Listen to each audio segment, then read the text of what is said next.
What's the name of people? You know it is Don Tony Teflon, and I'm back at you with another one.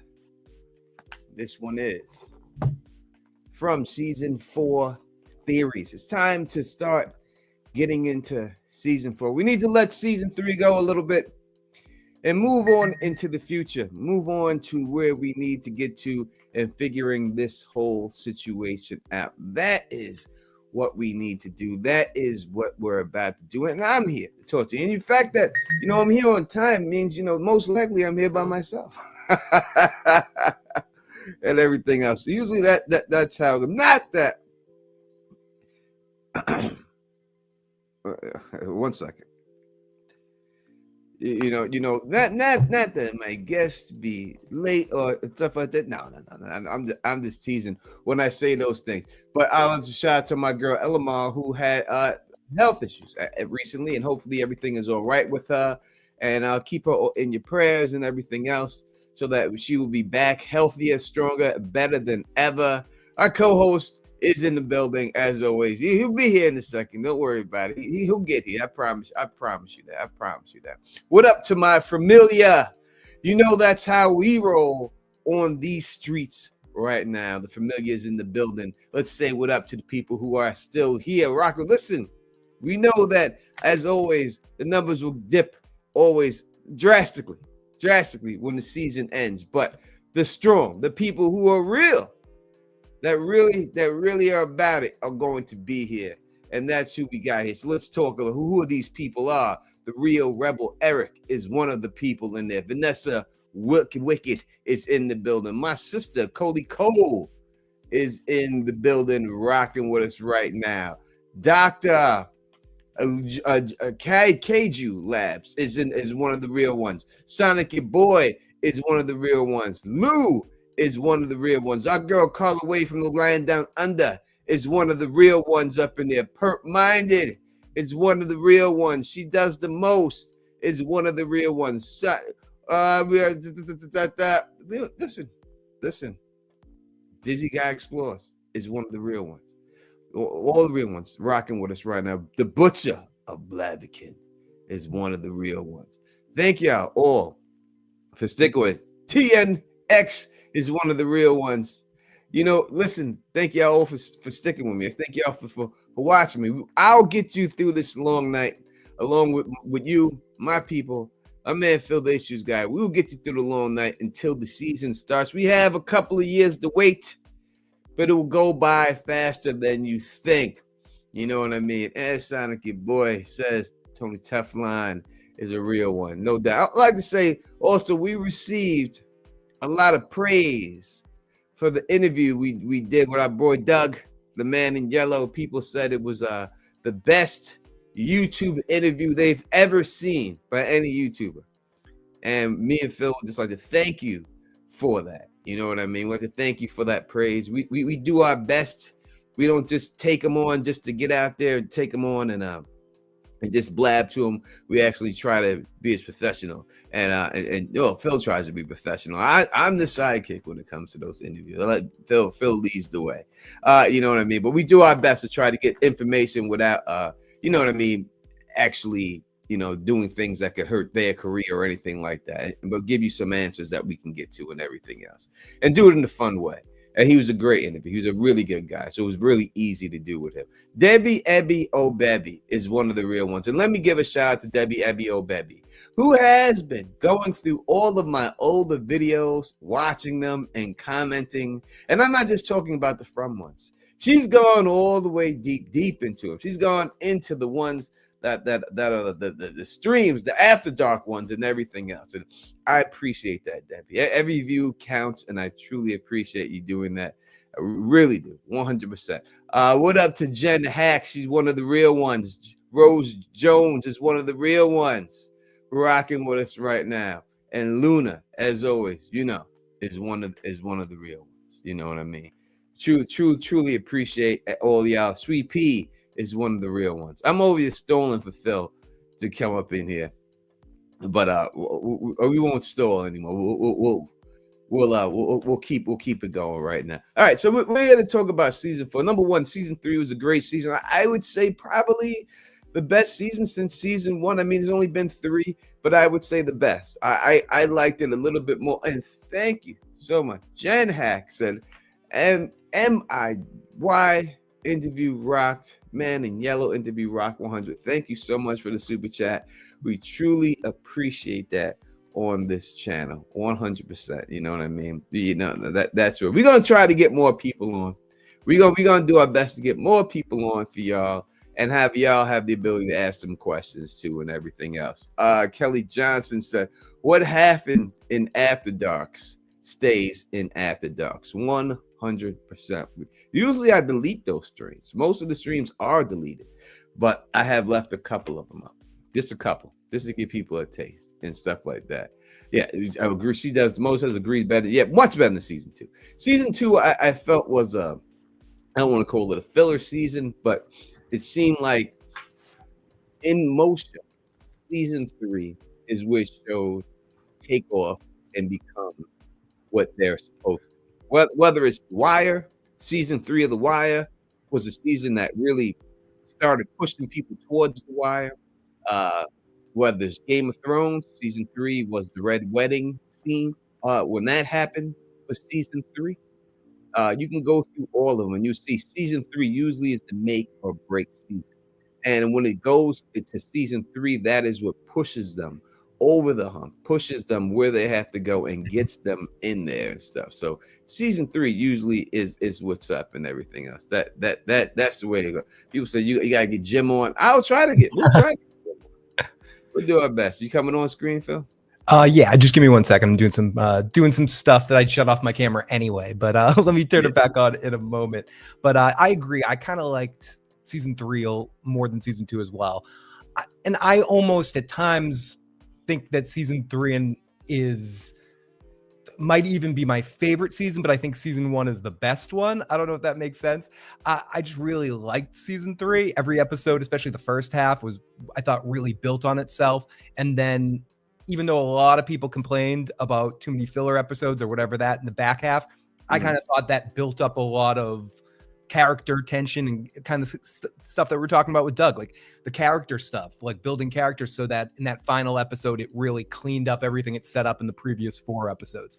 But I do think season 1 is a little bit more scary, a little bit more paced a little bit better. There's less filler moments in season 1. But I think this season had some of my favorite episodes, Tony. Yeah, I think what happened in season 1 was you got more monster stuff, right? So, but you can't play that trick for 3 seasons straight. So in season 1, you got a lot of the monster stuff going on. You got them breaking into Colony House. You have all these things right now, right? That happened there. You could only play these tricks once. You can't play the same. You got Father Kotri and dying as a result of them breaking into Colony House. And they did that, right? So now you have to expand it when you get to season 2 because you can't just keep having everything happen in the dark, right? You can't shoot everything at nighttime. You have to give something that can happen in the daytime. And when it's not the day and the monsters are only the nighttime, now you have to start focusing on what's going on with these people in the daytime. So I think that's where people wanted more monsters. But in the end, when you get those monsters like that, it kind of dilutes it. Walking Dead is an example of that. If you got over zombie, there was too many. And right now, I think that zombie, it's almost gone. Like it's almost out of favor right now, the zombie genre, because of that. Jen Hack, thank you for the super chat. Buy film a Ramolian Ale. I will definitely do that. Buy him one. And TNX says, I think Smiley plays a vital role in the show. He was even the one that killed Victor's mom. What do you or Phil think about his position in the hierarchy is? Phil, we want to take that first. I don't know. I mean, I think that's stuff, again, we were kind of talking about with Doug, and that he couldn't really tell us what the hierarchy between the monsters are. That's what I hope we get more of. He did say something. He did reveal something about that. As much as I want to say, I remember I literally flew and like got out of an Uber and ran in here and was still like scatterbrained from the sleeping pills from the plane. So I can't remember exactly everything he said in that context. So definitely remind me of that, Tony.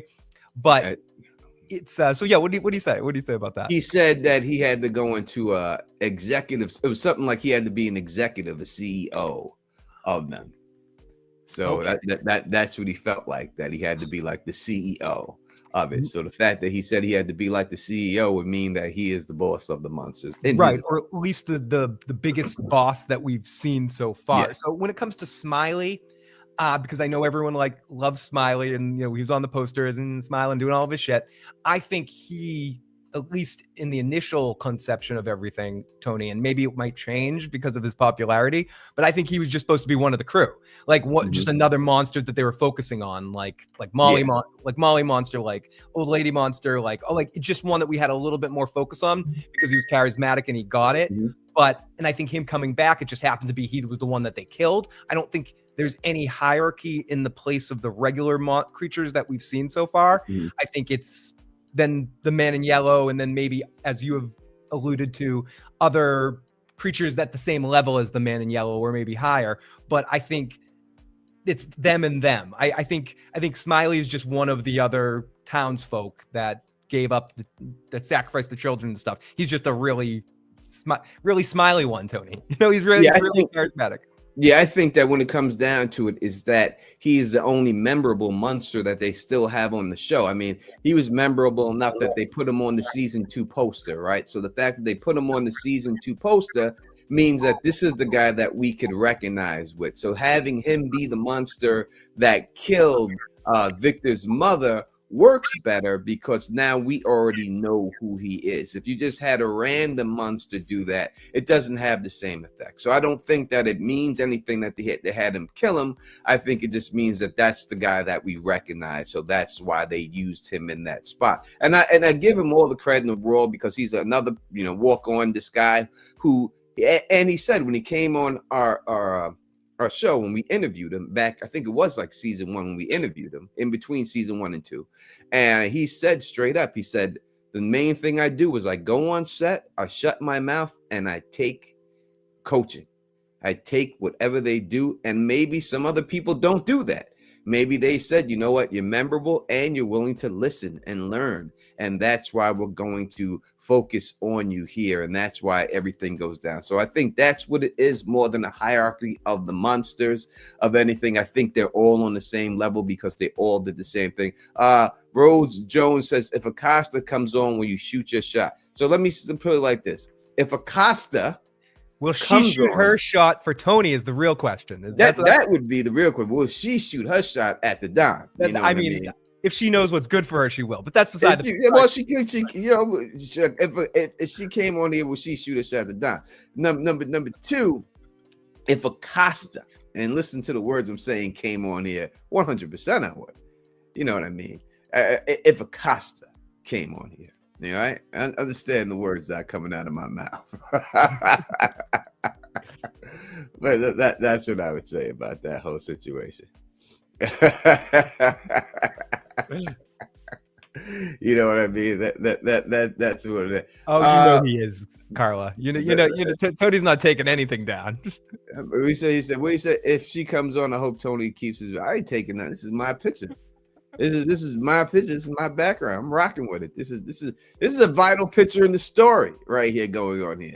You got Boyd. You got the board behind. There's a lot of things going on in this picture. This picture's staying on right here. You know what I mean? That's what it is. So yeah, if Acosta came on here, then yes, we somehow were able to communicate with the people in from town and get her out for a little bit, and she came on and definitely down with it.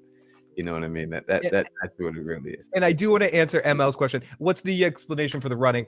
Basically, when I used to do recap shows, I get excited. I'm kind of like a kitty cat, or the zoomies. So I just run up, and it comes from like when I used to watch David Letterman when I was younger, when he runs in after he gets introduced, he sprints. You see him sprint behind the stage and sprint back and sprint over. So like when I was, wanting to talk on the microphone and be annoying and watching that, I was like, I'm just going to run around and go crazy. And so it's just sort of my way of being excited right before a recap. And so that's the run. I was asking you what your thing is for running. I think that I'm assuming that's what they want to know. What the monsters, the running. Oh, the monster running. Okay. I thought they meant my ego let me think that they wanted to know why I was running like an idiot. The monster running, I think, was just because everyone was talking about it. So they just wanted to like put that to rest, that the monsters could run. Yeah, And Tony, one other thing too about that, I think that maybe it was easier for them before with the running, so they cut back because they want more sport. Yeah, no doubt about it. I will get to your super chat, Luna. You gotta get the brother chance. I got you, Luna. Don't worry about it. And listen, it is such a super chat. You know we gonna put this up on the board. You ain't gotta. We definitely got you, girl. And I definitely appreciate you and everything you do in support of the channel, Phil and I, and everything, and the whole familia. Right, Tony. We so appreciate you doing live streams that allow the chat to call and to speak to our guests. That's so special as you are. Your familia loves you for it. Thank you so much. Again, I've been offered interviews with everyone that you've seen other people do interviews with, whether it's Boyd or Tabitha or all of them. I was offered to do interviews with all of them. I can show you the emails from all these people.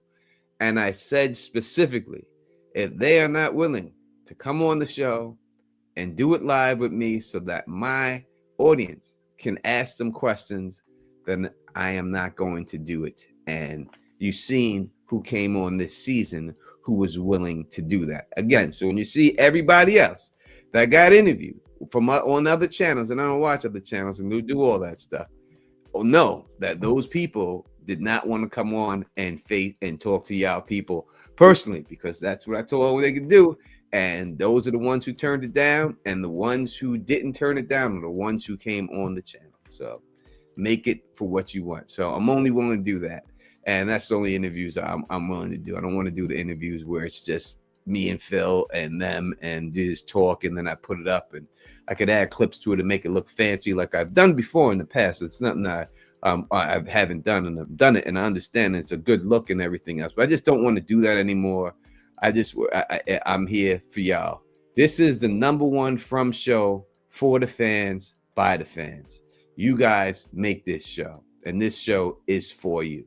So I do this, and Phil does this. We do this for y'all to get y'all ready and to talk to the people. It's not just fun if I talk to them. I want to hear what you got to say to them too. Again, thank you, Luna. It means the world to me, your support that you have had and everything else like that. And ML, if you look back in the archives, we did talk to Pega. She was one of the first ones we talked to. And Tony, let me take this real quick, because he says last year you did a pre-recorded interview with Scott and it was great. The reason why we did the pre-recorded one with Scott, and we had to do it because we couldn't get him on at a time where we could do it live. It just we tried, and he tried too. So Scott tried, but the time just did not work. Yeah, we like tried 2 or 3 different weeks, and the coordination just didn't work out. So, and we didn't want to not get Scott.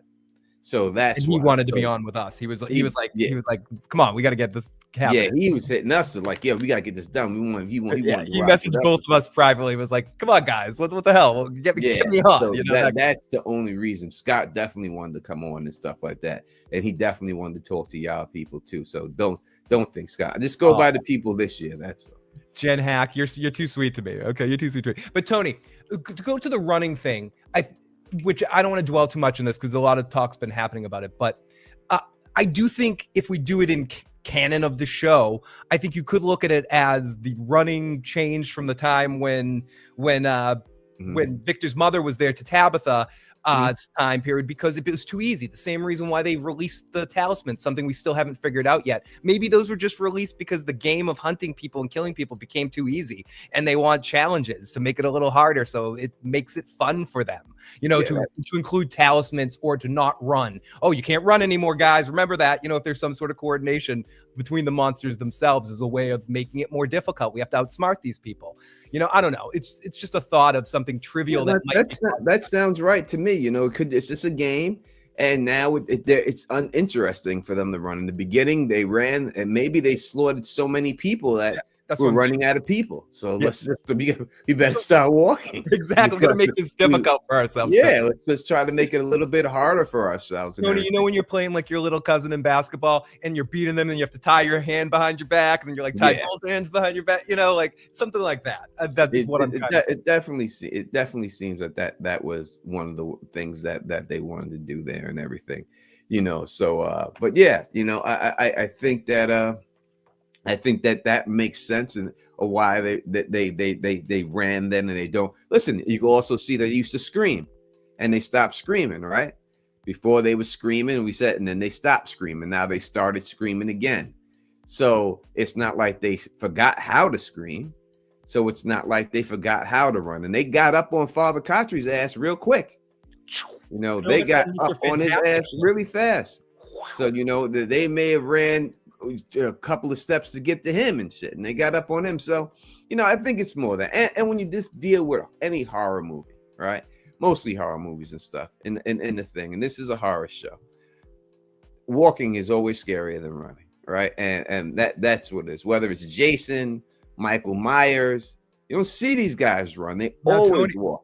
Tony, I'm going to challenge you on that, but also agree with you. Jason did run in the early movies, but they changed him from running. Like in part 2, when he has like the sack over his head and stuff like that. I think it's part 2. He has a sack before he gets the face mask.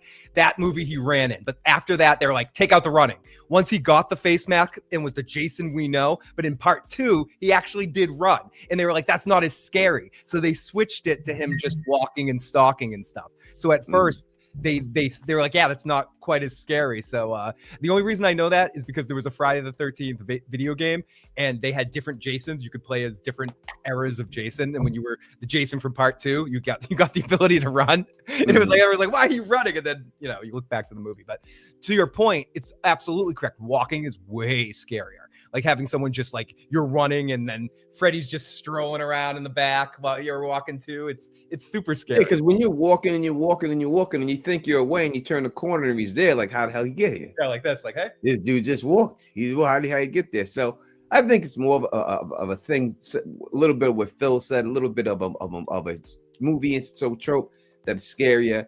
Is walking, and it's a better way to be scary is to walk and everything else and all that good stuff. So yeah, terrified meat tastes better, Luna. That's let me put like, because I don't want to put I may make people feel bad or something like that. So let me say this, that I'm not saying the people who didn't come on here didn't want to talk to you all, y'all. Don't let me say that. That's not right. I should say that I guess maybe the times didn't work out. Unlike Scott time, I'm trying to be nice to him, Phil. For whatever reason, it just didn't work out. Maybe it'll work out next time. We'll see. Yeah. But we know the ones who did come on, the real ones who did come on and love to interact with y'all and talk to y'all and everything else. So we had them on there and everything else. So we'll get other people on. We'll sure. I'm sure we work out sometimes. But beyond anything, when we do, it's fun. And I don't want to get too into this, but thank you so much for changing the date so I got to join you guys, because Doug was a lot of fun. Doug is a great, engaging personality. And honestly, as much as I want to give you and I credit for that, Doug's just great. Like he's really easy guy to talk to, and he gives amazing answers. He knows how to conduct. He's a pro.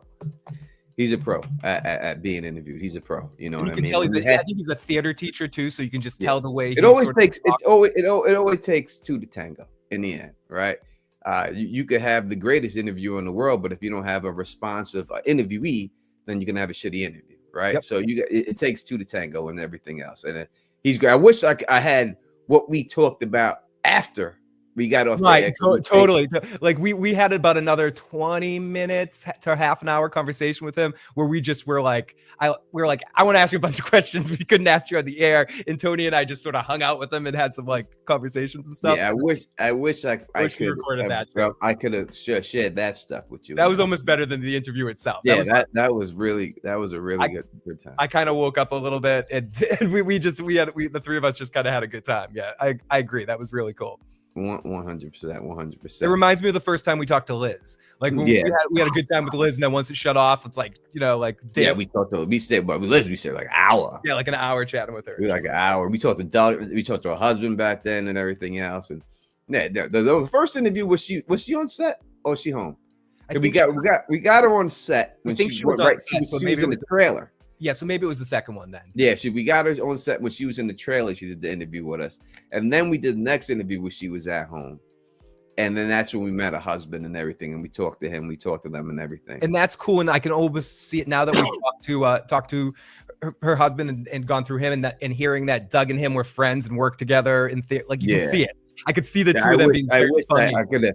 I really, if he would have said that to me before, I really would have contacted Doug. I mean, Liz's husband tried to get him on. Maybe next season we can have him be a special guest, even though he's not on the show, and come, because I want to see the two of them together, because I bet you and me could just be quiet and the two of them would just be hilarious for like an hour. 100%, 100%. All right, Phil's gonna open up the phone lines in a little bit, and y'all be able to call in because we want to hear from you and everything else. Season 4, Phil. I think that they could have some plot holes here. What do you think they have to do in season 4 from what we've seen so far to make season 4 successful? Oh my goodness. Okay. I mean, it's really a difficult thing because I think this show's in one of those positions where it is, are we going to ever make everyone happy, here with the answers that they give or with the things that they do? But I think the most important stuff to establish the creature origins and how that all works, the hierarchy. I want to see more. It's stuff that we've sort of hinted at on Sunday. I want to see, and you talked about it towards the beginning. I was watching a little bit at the beginning. We have to see more. I want to see more of the history of the Men in Black. Not the Men in Black. Sorry, wrong show, everybody. Wrong show. I was talking about Lost. The Man in Yellow. Sorry, there's a lot of men in stuff. I want to see Men on film. Men on film. It's raining men. Hallelujah. So what I want to do, Tony, is I think we need to, since we were introduced to this guy at the end, we need to see how he got to that spot too. I want to see more about him. Obviously, we're going to get into Julie time travel stuff, and that's where we get into, I don't know if this is what you were implying at, that's where we could possibly get into some plot hole situations. I'm holding out to it. I liked it in the moment. I'm not the biggest fan of time travel stuff. I didn't like it when it was introduced in Game of Thrones with Bran talking to past Ned. I feel like it brings a lot of complications. Mm-hmm. Time travel's more done bad than good, but I trust it, ahead of time. Bill and Ted and Back to the Future are a rarity. And I know people, Bill and Ted did time travel good. Hot Tub Time Machine's good, but some stuff doesn't quite pull it off. What do you call it? 12 Monkeys did it excellently. Mm-hmm. And I think this show could do something interesting with it, but that's the challenge for next season for me, Tony, just coming off the end of this season, is how can they make the time travel work without creating too many plot holes and convoluted nonsense. And I want to see more foundation, get us back to the creatures, and get into the hierarchy of the whole creature situation. And yeah, that, and Donna's got to take her hand out of her pocket and Rand. No, I'm kidding. But we can see the plot. At least me, I can see the plot beats of next season that they set up. Number one is the aftermath of Boyd and the Elgin situation. Yeah. Right? That aftermath. How is that going to play out? So we know that they have to play that out. It's two ways it goes, that whole situation. Number one, do they cover it up and convince Elgin to cover it up? Right? Because the bottom line, if he's not dead, and I don't think he is, Christie's got to come over and see this. He has to go to the doctor. What happened to you? How do they cover that? Because they all are culpable in the situation by allowing Boyd to do it. So do they all cover it up? Or does Sarah take the blame on her own and say that she did this on her own? There was no torture by Boyd, and then they lie and cover it up. And then eventually that comes out. The problem is your girl. Yeah. The problem is Acosta. She would be the problem in the end. Will she spill the beans after they covered up? Will she go out there? So that would be the issues that they're going to have to show. It can't end any other way. They have to settle those issues. It's going to be one away or anything like that. Yeah. Right.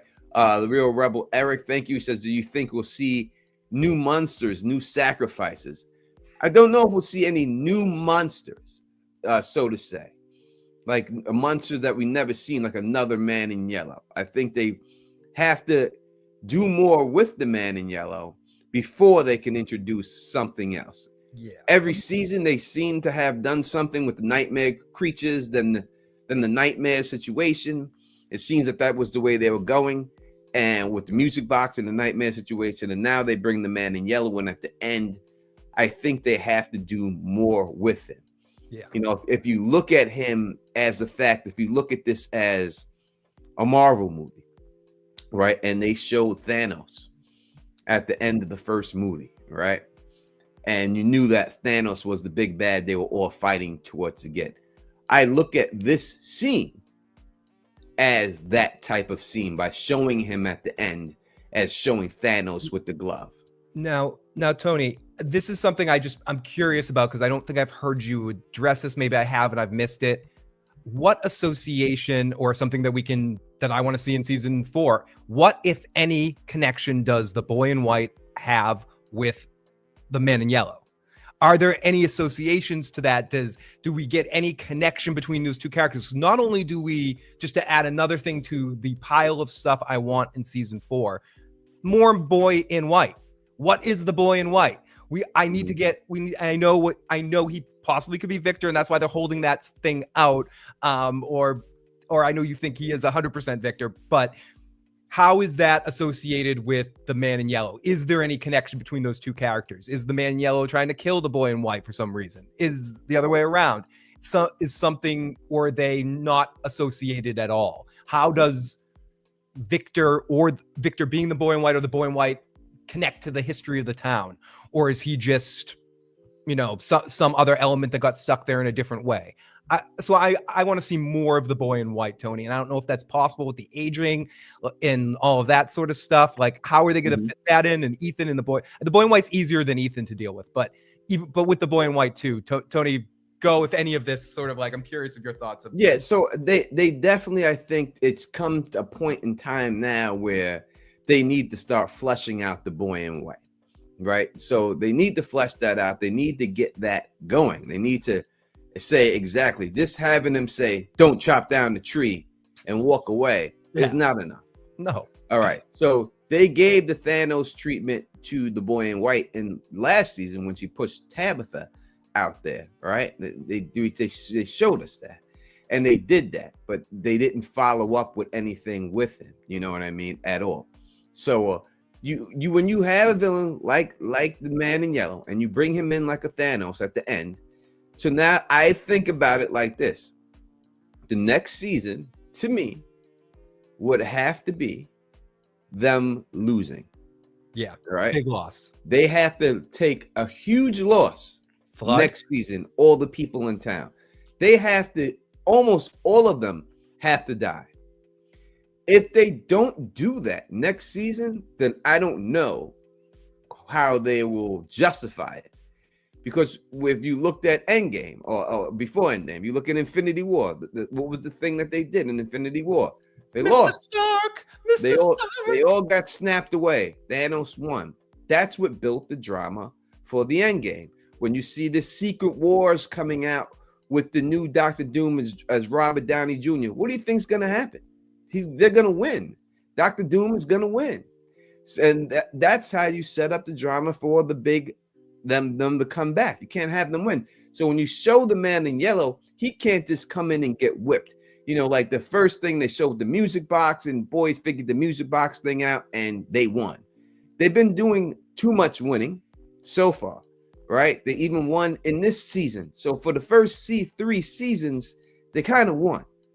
So now it comes down to the point where they need to take a major loss. Yeah, not just. And you could say that that if they lose Boyd because of what he did, and this leaves them vulnerable to the Man in Yellow, and this is what causes the loss, and they got to go back to bring Boyd back, and not beg him to come back, but basically like, oh, you were right, blah blah blah. This is what it is, So it comes down to me in this season that comes up that they need to take major losses all the way around, and I'm talking almost wipe the board clear. So I'm not saying that like two people. Like, we got Mrs. Lou's death. We love Mrs. Lou. Okay, that's fine. We got They gave Dale. us Jim. They gave us Jim. That's fine. We got Dale. And everyone cheered. We got Dale. We got Dale. That's fine. That's not enough. That's not enough. Like, they can't run back here and have the guy with the hot chick that was on the table doing it and when getting interrogated. Can't have those two die. Can't have the chick with the eye patch on who's riding around the bicycle. Can't have her die. And there you go. What's eye patches? We can't have those people die. It has to be the cast. Now, I don't want anyone to lose their job, but it's got to start coming down to Fatima, Ellis, Julie, Marielle, Acosta. So, at least when I name 5 people, I need 4 of them to go. I need 4 of them to be killed off next season. And someone said I didn't want Dale to die either. We needed that funniness in town. And Tony, do you think that could possibly be, if we are to get a flood, is it the end of next season? The flood is going to happen, but I think it's the season before the last. Which would be the end of this year, wouldn't it be? If they're doing 5 seasons, then I think you would have to do it this season with the flood. That would certainly kill a lot of people. It's very, it's very expensive to do that flood stuff. So I think that if they do the flood, it has to be the season before the last. But again, you then face the dilemma of this, right? And Phil knows this very well. When you deal with situations like Breaking Bad situations, right? Breaking Bad, one of the greatest television shows ever made. All right. In the it didn't pick up popularity until 1 season before it went off. Yeah, season 4, the Gus conclusion season is when the show really hit home. The first 3 seasons, it was on the verge of cancellation at times. So then, it's gonna get canceled. It picks up steam. Still was winning awards and everything else. Picks up steam in that 4th season. They went to them and they said to them, "Hey, listen, we need this show to continue. We want to give you a dump truck full of money." But the writers of that show said, "Nope, we're out after 5. That's it. That was the plan. This is what we're going to do. And that's it." And they canceled in their hay. Now, I don't know these guys. And if I ever get a chance to talk to them, maybe we will one day. And I would say, what is you're at with your show? Is your show more art to you, like Breaking Bad was to them, and more important for them to finish on that pace that they wanted to finish? Or do you say, you know what, we could stretch this a little bit longer? We have a way that we can not bore people and stretch it out, and then not stick to the plan if it was 5 seasons or whatever, and go for 6, 7 seasons or something like that. As long as you have a plan in place, how you can do it, there's nothing wrong with it. But does that happen if it picks up in popularity by this year?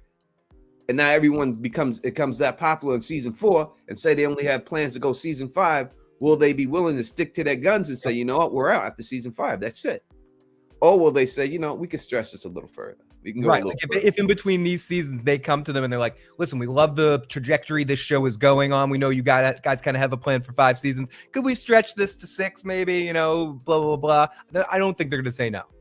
But I wouldn't. I wouldn't. I wouldn't say no. No, because it is sort of the popularity of the series is rising.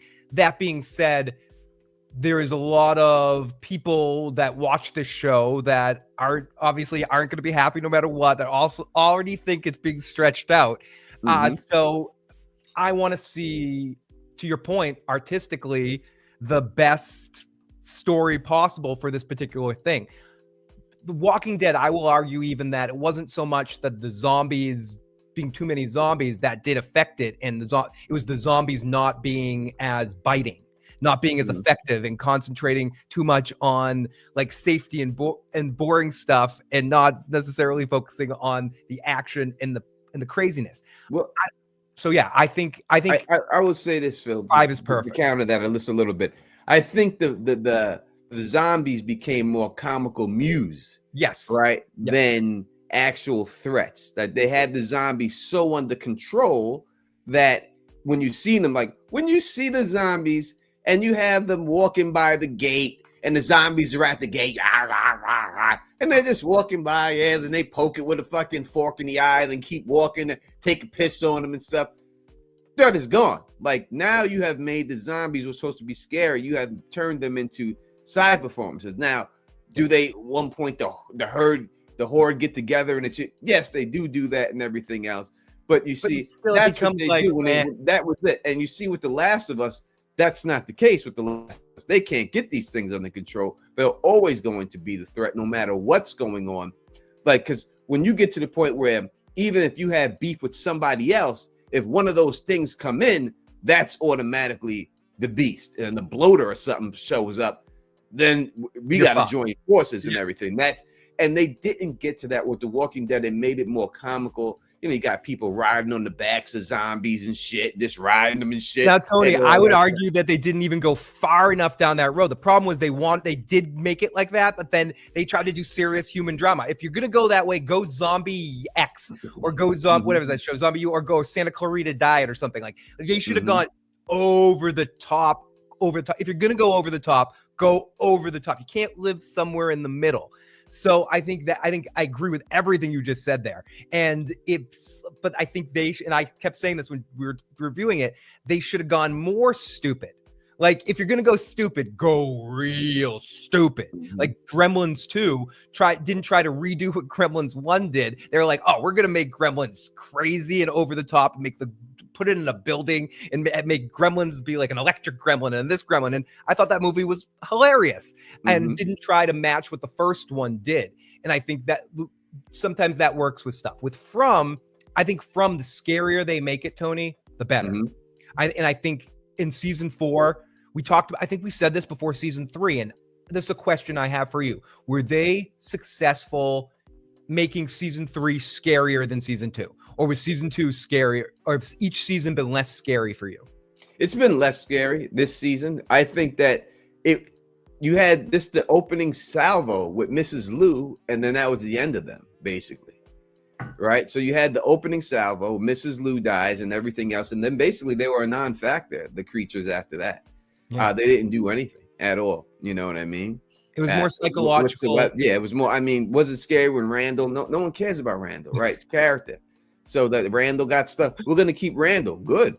No one cared. He kept Randall. That was nothing. You know what I mean? If you would have kept somebody else, like say we're gonna keep Fatima, we're gonna keep Victor. Now now people are like, holy shit, they took Victor, right? Holy shit, they took Fatima. They kept Donna. Something like that, where they couldn't keep Donna because then they would say she's the mole. That's why they kept her, right? But if you would have done something like that, then to me that makes it more scary. But the fact that they took Randall, no one cares about Randall, right? In the fandom like that, so I don't think that worked and everything else. So no, I don't think it's been as scary as it was in season 1 whatsoever.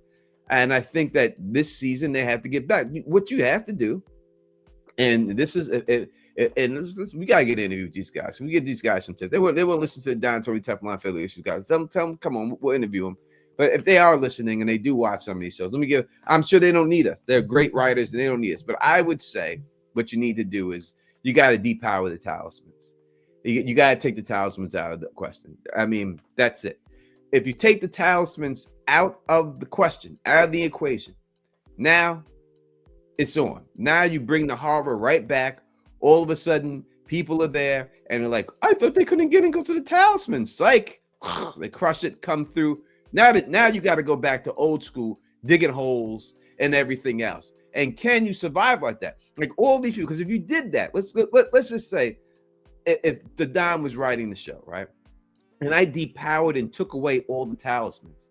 Now you have a group of people who've been there, who've never experienced what it was like without the talismans, right? So they're so comfortable and so good on living on the talismans. Could they live without it? And now they're going to be forced to live. It's kind of like a survivor situation, right? Yep. And you would get that effect from it. These comfortable people, you take them from their soft, cushy place. Can they now go out in the wilderness and start a fire? Can they do these things and all that? So I think, to me, if you want to do something, you take the talismans out of it, and now you have a scary show. Because after that, now there are people out there who never survived this. Only Donna or we say Victor and Boyd. Everybody else it's all news to. There's no just laying up here having sex anymore and just eating food and looking out the window at them. Shade can stay around too. You know what I mean? Now you can't hide. Now you got to hide every day. And then you got people dying every episode because they don't know what to do. You know what I mean? And all that stuff. Have them climb in a tree. Have a monster go up the tree, pull his ass down. And to have all that situation. So I would depower the talismans, get the talismans out of here. And to your point, first of all, I thought that they were going to do something like that because they keep talking about or I feel like once at least a season, they've brought up, maybe more than once, that someone has brought up the way things were before Boyd found the talismans. Like they give us that exposition, that specific exposition of saying, oh, you should have seen the way things were before. And it's usually Donna before Boyd brought in the talismans. I think it was Fatima might say it once too. So I think it's like the thing that you talk about, Chekhov's bullshit, but whatever. Like you've mentioned it so many times that I feel like we have to see it.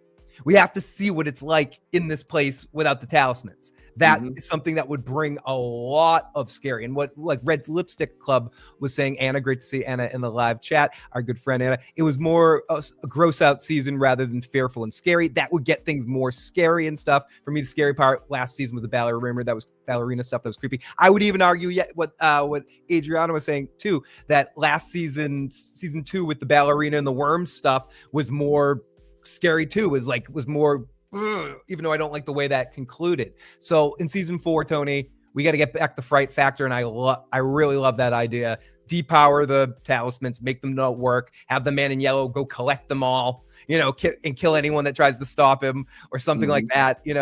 Show up because he's in the daytime and go grab them.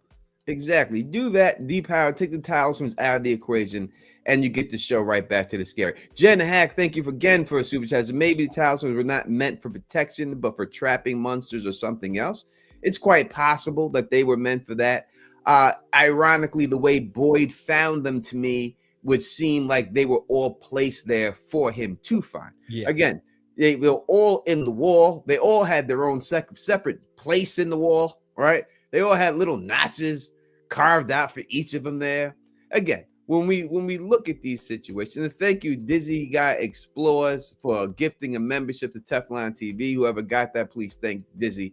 That was Gabby S. got the membership. Yeah, Gabby S. Thank you for that. So, when he found them there, it just seems like it's just a piece of the puzzle. Like he landed on community chest, and when he landed, he pulled the card, and the card said, "You get 12 talismans."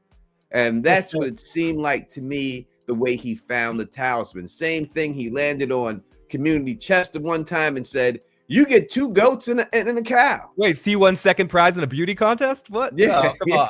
It looked like it was like let's make a deal, and he picked the wrong curtain. And then the curtain he pulled was a damn cow or some carrots. Oh, in this episode, it was the carrots. You got zonked, or the press your luck thing. They hit the whammy. Yeah, it seemed like that's the way it was. It doesn't seem like this is obviously it's not natural for these things to be out there and everything else. And all the time, everyone was out there. It was so afraid that they didn't even go into the woods. Right? Boyd was the first one who ventured off into the woods and stuff. Right? So all that goes into not having the talismans in there. So to me, season 4, if I was them and I was making the show, and obviously I'm not, I would depower the talisman. If they watch this and everything else, they don't have to give the Don credit. They could, just by letting me and Phil come on set and being in Colony House. You could kill us off too. Me and Phil are cool about being killed off, as long as it's killed off in a cool way, right, Phil? Oh, you can kill me off in a really stupid way too.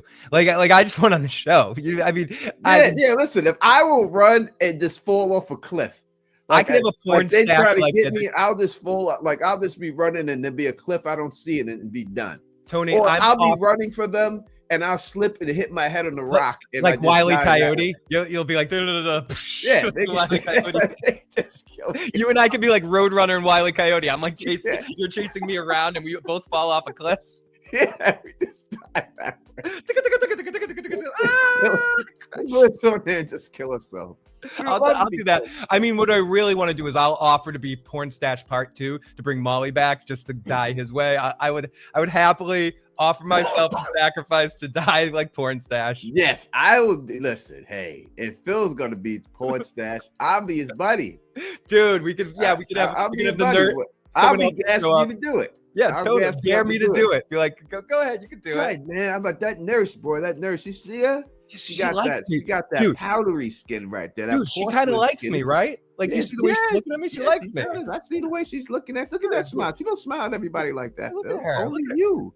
Only you. She's one of the good ones, right? She's not going to do it. Listen, anybody with porcelain skin like that. Okay, let's good, let her in. Open up. Yeah, that's it. Listen, we're all about it. We'll definitely do that. You know what I mean? Stupid ones. That's okay.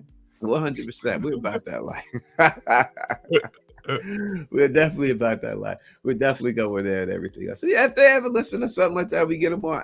I'll pose the questions to them and stuff and see what it is. But again, 100%. That's what I think.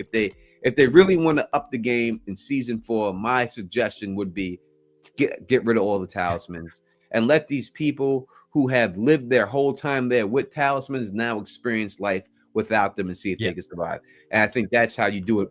One fell swoop just like that, and the show is really scary again because now everyone has to run and hide.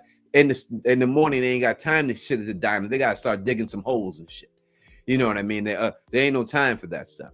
And then you kill everybody off and everything else. Luna, thank you for the super chat. Tony, do you think they've strayed away from the genres they say the show is supposed to be?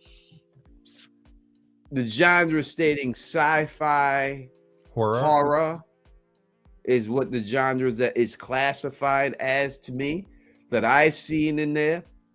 So that's what I've seen them post. When I see post up, it says sci-fi horror. I think they added something else to it too, in there and everything else.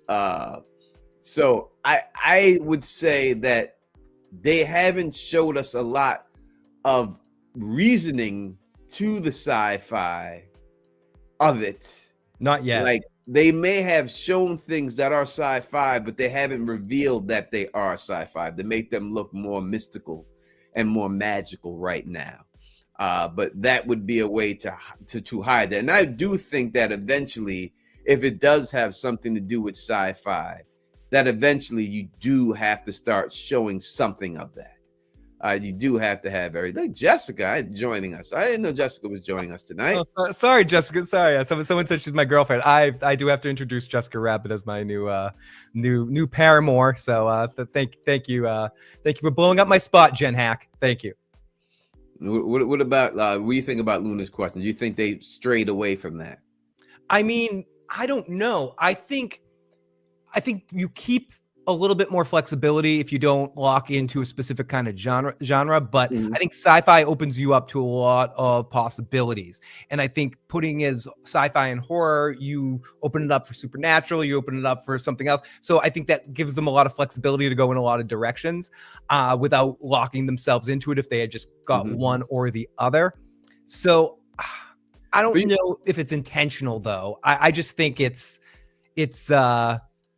if you were making the first season and you had to call that a certain genre, you would call it sci-fi and horror probably. Yeah. Like now remember too. Thank you, Saggy Star for gifted 5 memberships. And I did see a couple of new people. Some people said they came in after Real had a stream, and they came in here after that stream was over. So what up to Real Enigma and Theories? And PM Philosophies in the building, rocking. Nice. So what up to PM? And she said it was a really good interview. I would say this. Yeah, I know when y'all think sci-fi horror, that everyone thinks that C-3PO is going to come out here and start shooting people and killing and massacring people. Captain Sisko is going to come out with Odo and start shapeshifting into one of the founders. That's not sci-fi horror. You could look at the Thing. The Thing is a sci-fi horror. I'm gonna look up other things that are sci-fi horror. So. Yeah, if you all are familiar with the movie The Thing, one of the greatest horror movies ever made, ever.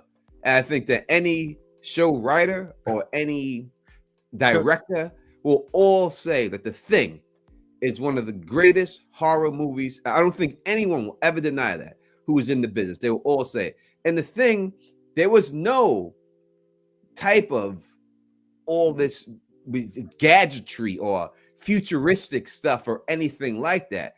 But The Thing had an alien creature in there that looked like whoever it needed to look like and went inside their bodies and changed people and did alien type of a parasite type situation dealing with The Thing, right? So again, The Thing is a sci-fi horror movie, but it's not that sci-fi you're looking for. So if you're looking for things to be lightsabers and things like that, and you or some type of Star Trek situation, don't think that's what it means. Think of movies like The Thing and things like that for more sci-fi horror. Because again, if it's not from this planet, it's an alien and it's science fiction. And that's how it goes. So I look at it more like that. That's how it's going down. I still don't believe that these faraway trees are magical at all. I don't believe that. I don't believe there's any magic to this at all. I don't think that there's any type of magic going on here when it's all said and done and everything else. So, but we shall see exactly how it all plays out and everything else. So yeah, that is what you have to start looking at when you see sci-fi horror or something like that. You know, that's how things are. And we got another super chat from Saggy Star. Thank you so much. Hey, Tony and Phil, hope you're doing well. You feel better today. I do feel better today. Still, this thing is still in me for some reason. I can't get rid of it. It just won't go away. And I'm on antibiotics and everything else, and it still will not go away. I mean, I am 1,000 times better than I am. And when I do cough up stuff, it's not any way, any colors in it or anything. And it's not it's few and far between. So much better, but still not 100%. I don't know a lot of people who've gotten this cold, and they all said that it's lasted. It sucks. I had it sort of at the beginning of the year. Tony, some other sci-fi horror movies that just popped up on the list. There's 50, but I'm just going to name a couple of them. You mentioned The Thing, Alien, obviously, and Aliens. Jason X, the one in space. An interesting one that they call sci-fi horror, just to show you how wide a range sci-fi horror could be. The Cell, people have seen that, the Jennifer Lopez movie. The Rocky Horror Picture Show is considered sci-fi horror. It is because they're from outer space, right? The transsexuals from outer space. Yep. A Predator is considered a sci-fi horror movie. Mm-hmm. Prey, like a lot of the Gremlins 2. I mentioned Gremlins 2, but I don't agree with that one. But certain ones. So it's just interesting. That's just to name a few to say that sci-fi horror can be a lot of things. It opens things up to a lot of stuff. The Fly is kind of sci-fi horror. Yep. Which is, I think The Fly has a lot of associations. One of the things that I think is sci-fi, and I'll die on this hill, and I think you're here too, but I'll obviously you can disagree with me if you're not, is the faraway trees are warping technology. Our technology, The Fly, like you're going through a portal. That's not that part of it. Someone has to show me that spiritual magic energy. To me, that screams science fiction, even if whether it's aliens or monsters or anything, that's technology right there. And I think somehow the talismans are technology too. But people as Luna says, it is a sci-fi horror. The movie It. So I just say, you know, as Saggies welcome people and ask them to like the video as they come in. Don't just when you hear sci-fi horror, don't look for Star Trek or that. Don't go that far with it, right? This put it in context of the show that we're watching at this particular time, and I don't think you have to really go that far with it and everything else. Someone said that they read the novelization and the Gremlins are in fact from outer space. Okay, so that makes sense. I did not. The Gremlins are far. Do you think that they just come from here? You think they just make Mogwai? Sure. Mogwais are like just really cool cats, right? You know. But I love the Gremlins movies. That's one of the few things I'm looking forward to if they ever did anything more with it, because I think they're funny. They've always been funny enough to do something good. Magic isn't anything supernatural, it's just the act of being able to manipulate perception with. Absolutely, David.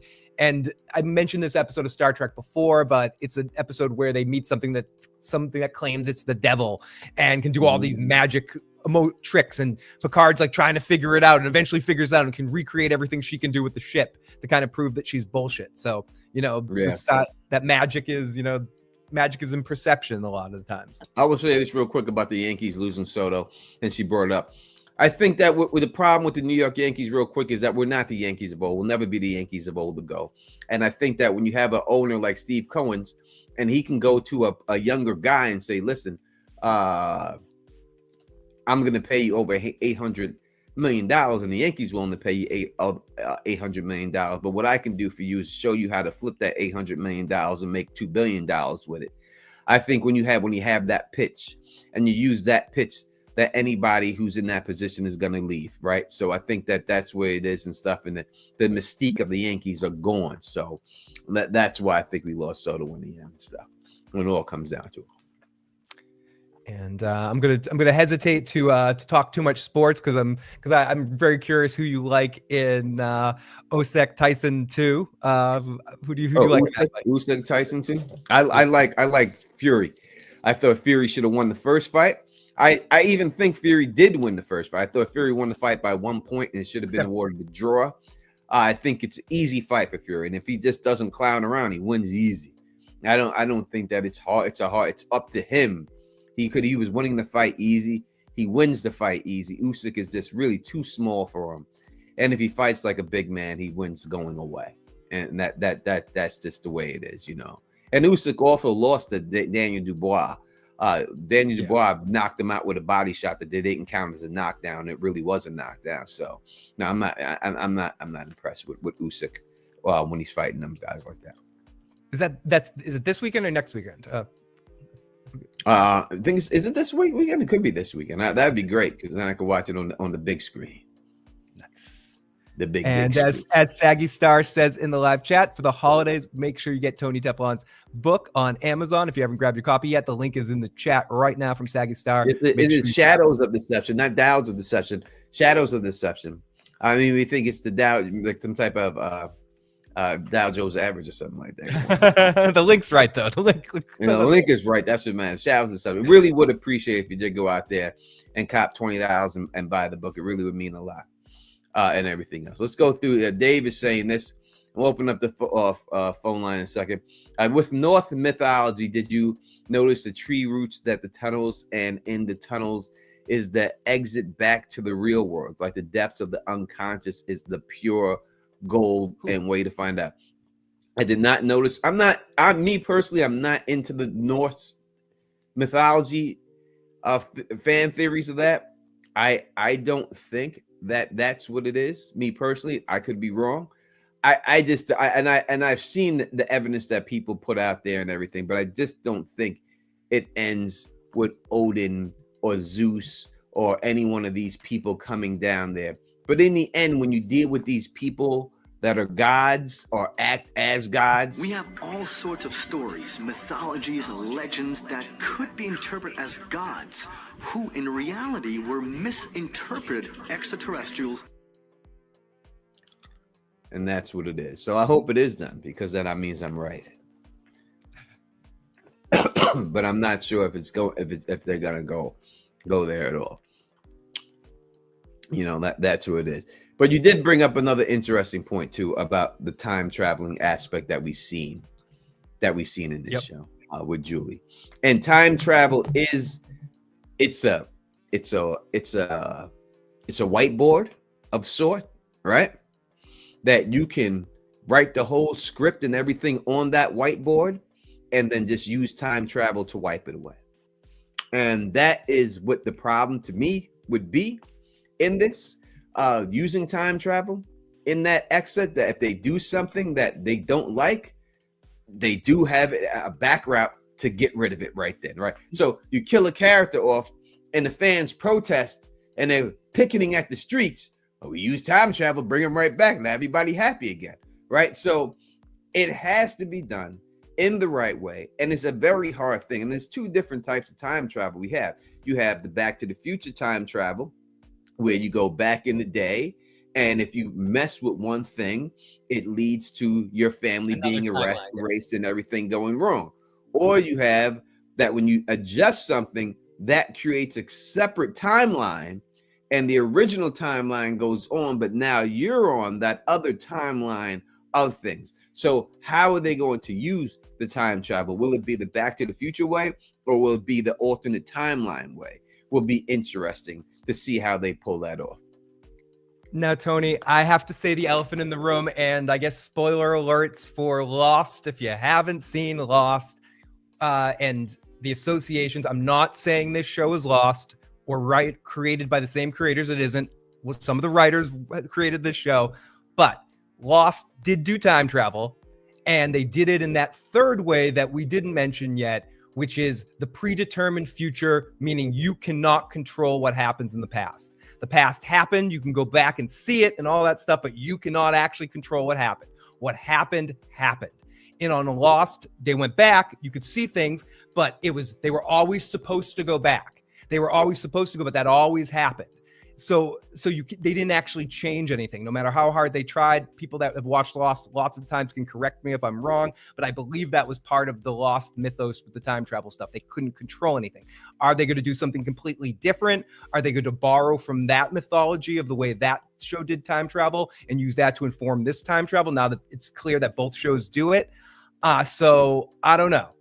And that's my question with Muted and haven't finished Lost. I didn't get too into what happens with it, but there's a whole season where several of the characters flash through time, or we find out that the whole island is flash through different points in time, and they can't control what happened. This seems to be Julie's time travel is a little different, but I don't know. So that's going to be interesting to see for people that have watched both shows, if they borrow any of that same I would element of the time. And thank you, Saggy Star, for putting it out there. Yeah, go buy the book if you can. We really Constellation did time travel well. I agree. Interstellar, I think, did it the best out of these shows. I think Interstellar did time travel the best. And if they do a situation like that, but Interstellar, as you've seen, in time and space, he left the planet was messed up. And he left to go fix the planet, but by him leaving to go fix the planet is what messes up the planet, right? So they do time travel there in the very way. And I have a video coming up about this effect and everything else, so I'm not going to talk about this here. I'll talk about it later. I seen Luna had picked up on the video one time. She had put the thing in my comment section. I didn't delete a comment, but I had to hide it a little bit. I want people to do my video and stuff. So I'll do something about that, and I'll talk more about that, how they're going to do that. I'll have the whole video devoted to time travel and everything, and how that all works and everything else like that, and how they could possibly make it work and everything. And I love time travel. Don't get me wrong. I wish I could time travel. God damn it. Oh, that'd be fun. I have dreams about time traveling all the time, Phil. I swear to God, in my head, I dream about that. You know what my dream is to time travel? In all honesty, I would like to go back to ancient, like the French monarchy, when they're wearing all those crazy costumes and everything else like that, and be able to meet with the king and queen, and I could show up with Pamela Anderson, Pam Grier, all in modern dresses. You know what I'm saying? And show up in my suit and sit and have Pam Grier, Pamela Anderson, Kim Kardashian. I have all the hottest chicks from this time period. Raquel Welch. I got them all. Diana Ross. I bring all them chicks with me, and I'm walking in there like Hugh Hefner. And to see these people's reactions to the dresses that they have these big ass cotton dresses on and all that shit. And we come in there all slinky and everything else. And I got the 2 guns on the holsters right here, walking up in that bitch. You know what I mean? I want to do something like that. You know what I'm saying? And all that. That would be freaking amazing. I think about that all the time. Walk up in there with my arm Kiki and John's up in this biatch right there. And they would be all crazy and stuff. Tony, do you know an underrated time travel thing? But I guess it's more of a Mr. Destiny, Wonderful Life rather than time travel. It's a different thing. It's Peggy Sue Got Married. I don't know if people consider that a time travel movie. Where I would think so. Does she really go back, or is it sort of supposed to have been a dream or something? But either way, it's pretty hilarious. One of my favorite parts of that is when they give, and then that's a predetermined situation, I believe, where she tries to give Nicolas Cage's character like the Beatles lyrics. You love me, yeah, yeah, and he changes it. Well, I like this song, but I changed all the yeahs to ooh. She loves me, ooh, ooh, ooh. In that Nicolas Cage, right? That's my favorite part of the song. That's an underrated movie. I love Peggy Sue Got Married. Yeah, that's definitely time travel. Someone says Peggy Sue's time travel to you. Yeah, so I would if I was the writers, I wouldn't use it a lot. It would be a very sparingly thing that I use, because you already have thank you, Luna Cascade said, how about Shining Girls, the time travel done very well, and the unique one. Apple Plus, I'd never seen that. Yeah, I haven't checked that one out yet. Yeah, I'll have to definitely check that out. I've never seen it. I think they've already explained how the time travel is going to work in the show and how it's not going to work. I think they've already done it in this episode, because you already had Julie say that her idea was to go back and save Mrs. Lou, save all these people, and save all that. And I think that that can't happen. The fact that that's in her mind to do it means that they can't allow that to happen, right? And the fact that she put that out there in the show, and her thing is, oh, I go back, I'll save Mrs. Lou, I'll save this. The fact that they put that out should be an indication to you as an audience that that's not what's going to happen, right? Yes. Or they would not put that out there like that. But the fact that you heard her say that, they're hinting to you, this is what she's going to try to do. It's not going to be successful. Yeah. And I think it could also kind of hint a lot. They've done hints of that, the predeterminationism thing too, as well, that no matter how hard she tries, she can't correct the thing. And we might get into a little flashpoint situation with Julie, where she just keeps trying to change the past, and she just can't do it. And it causes her to go a little mad, maybe a little bit in some ways. Yeah. You can make it go crazy, and you could do a lot of different things. You can have her get replaced to somebody else. They can bag Julie up in the future somewhere and send back a false Julie in her place. And instead, it's not really her, and she's really captured. It all depends what type of powers these people have. Like, we don't know the extent of the power set of these people, and we got to know what it is. The man in yellow, does he have any powers? He could walk around in the daylight. Does he just have claws and super strength? We know he has some super strength. Again, if you go watch the Man in Yellow interview that we did, he told you that damn log was mad heavy. He said that was hilarious. Yeah, he was like, God damn, this shit is heavy as hell. Yeah.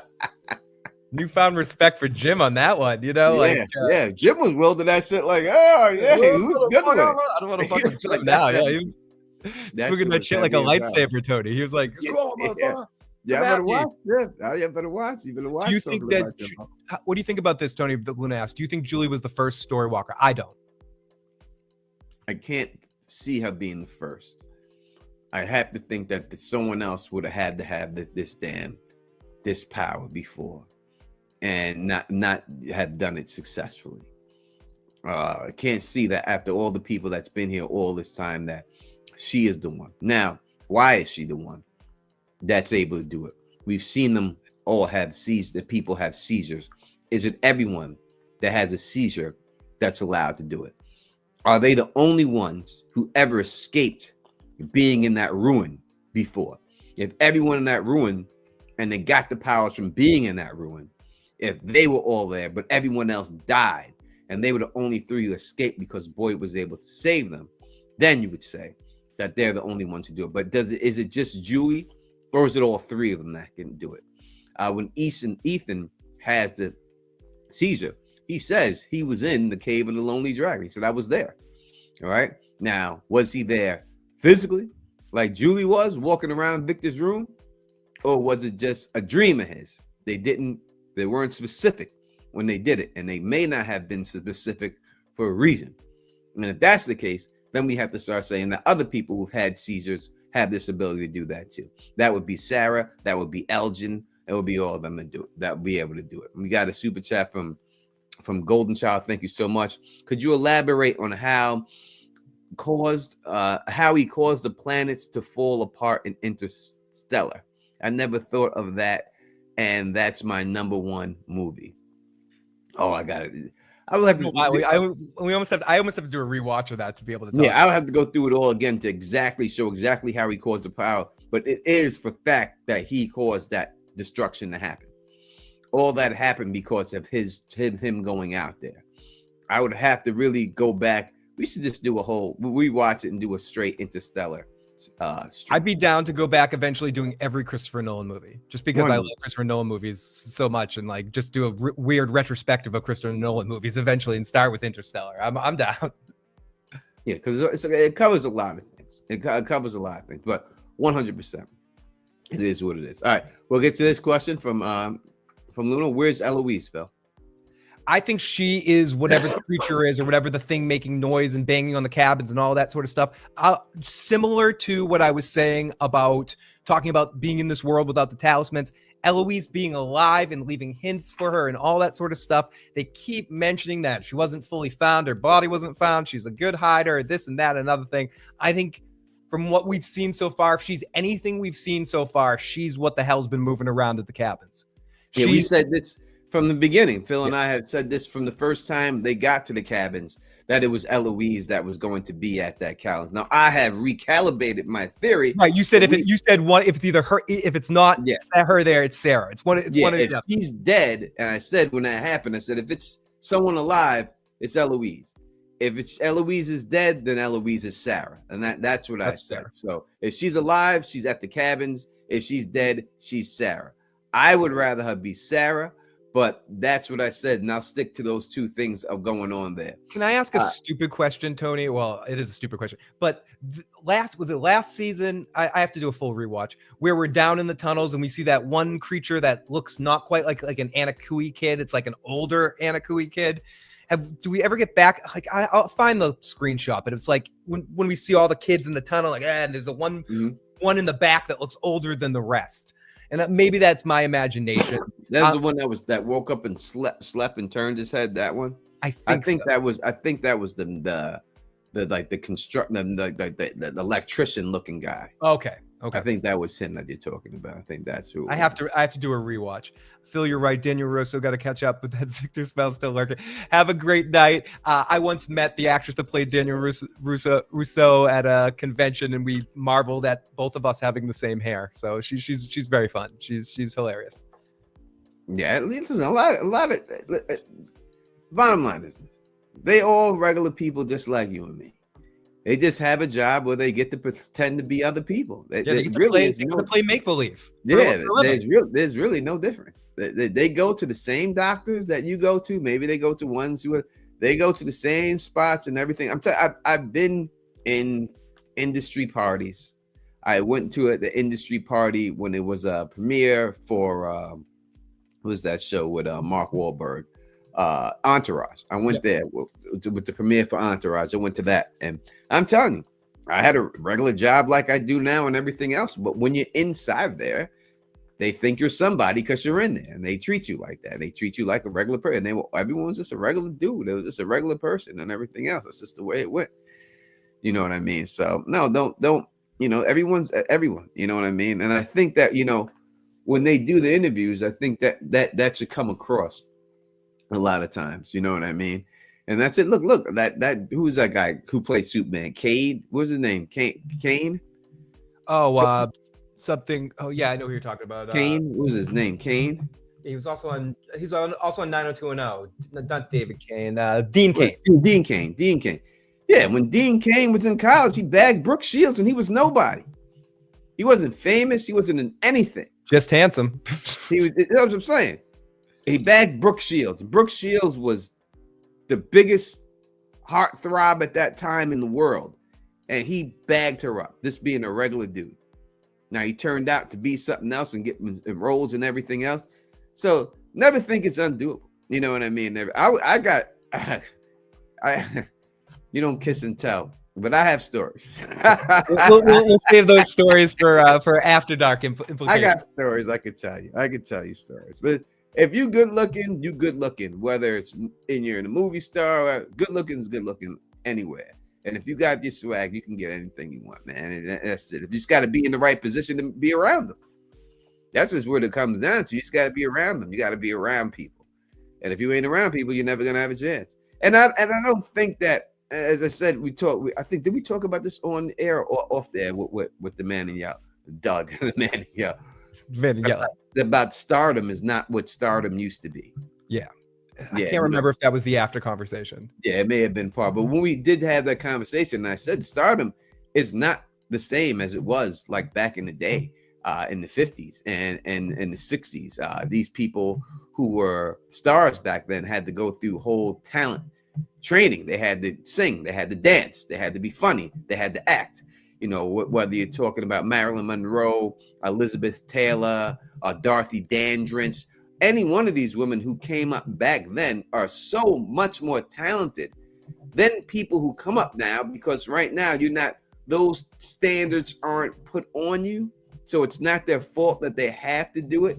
But you had to be able to do these things. You had to be able to sing also. If you couldn't do that, you could not make it in the studio system back there.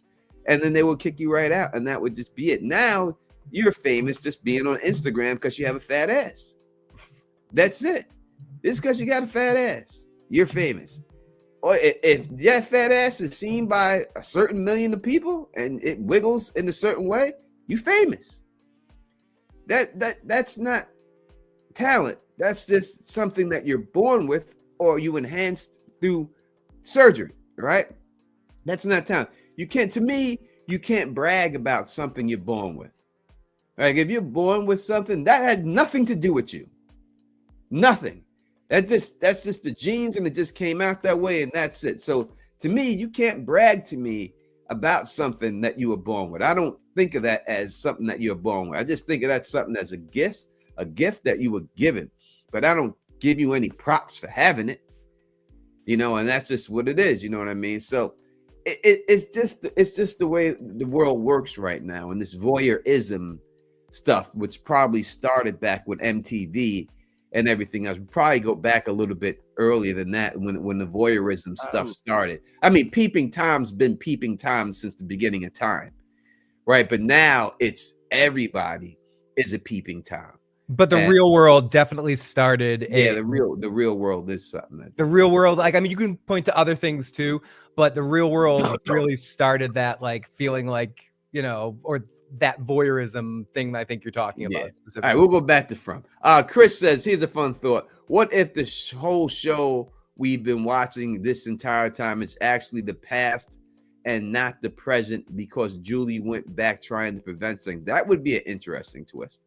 I wouldn't mind that. What do you think about that, Phil? It's a fun thought. What if the whole show we've been watching the entire time is actually the past and not the present? Because if they could pull it off, it would be really good. I mean, that's the thing about time travel we've been talking about tonight, and I guess ended up being mainly what we're talking about, because it does seem like if you introduce something like that at the end, it needs to be part of the next season, right? They're not just going to do it once. They're not going to Game of Thrones this, where they just do it once passively in a moment, and then it never really becomes a factor in the show. Because then you would have to explain everything that's happened here. Like, if that's the case, then that means everything that we've had to see would have to be through her perspective, right?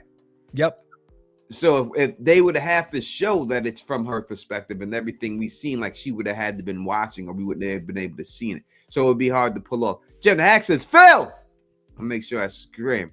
We are celebrating Interstellar on IMAX screen in Australia for the 10-year anniversary this DEC December, as it should have been seen. Aussie. Thank you for the super chat. I really appreciate it. Yeah, listen, Interstellar should be seen on the big screen, and everything else. It's a beautiful movie, a great movie. Could be Nolan's greatest movie ever made, in all honesty. That's a tough one, Tony, and that's something maybe we should just do a whole Christopher Nolan stream, like I said. But I would say it is absolutely up in the conversation of some of his best movies.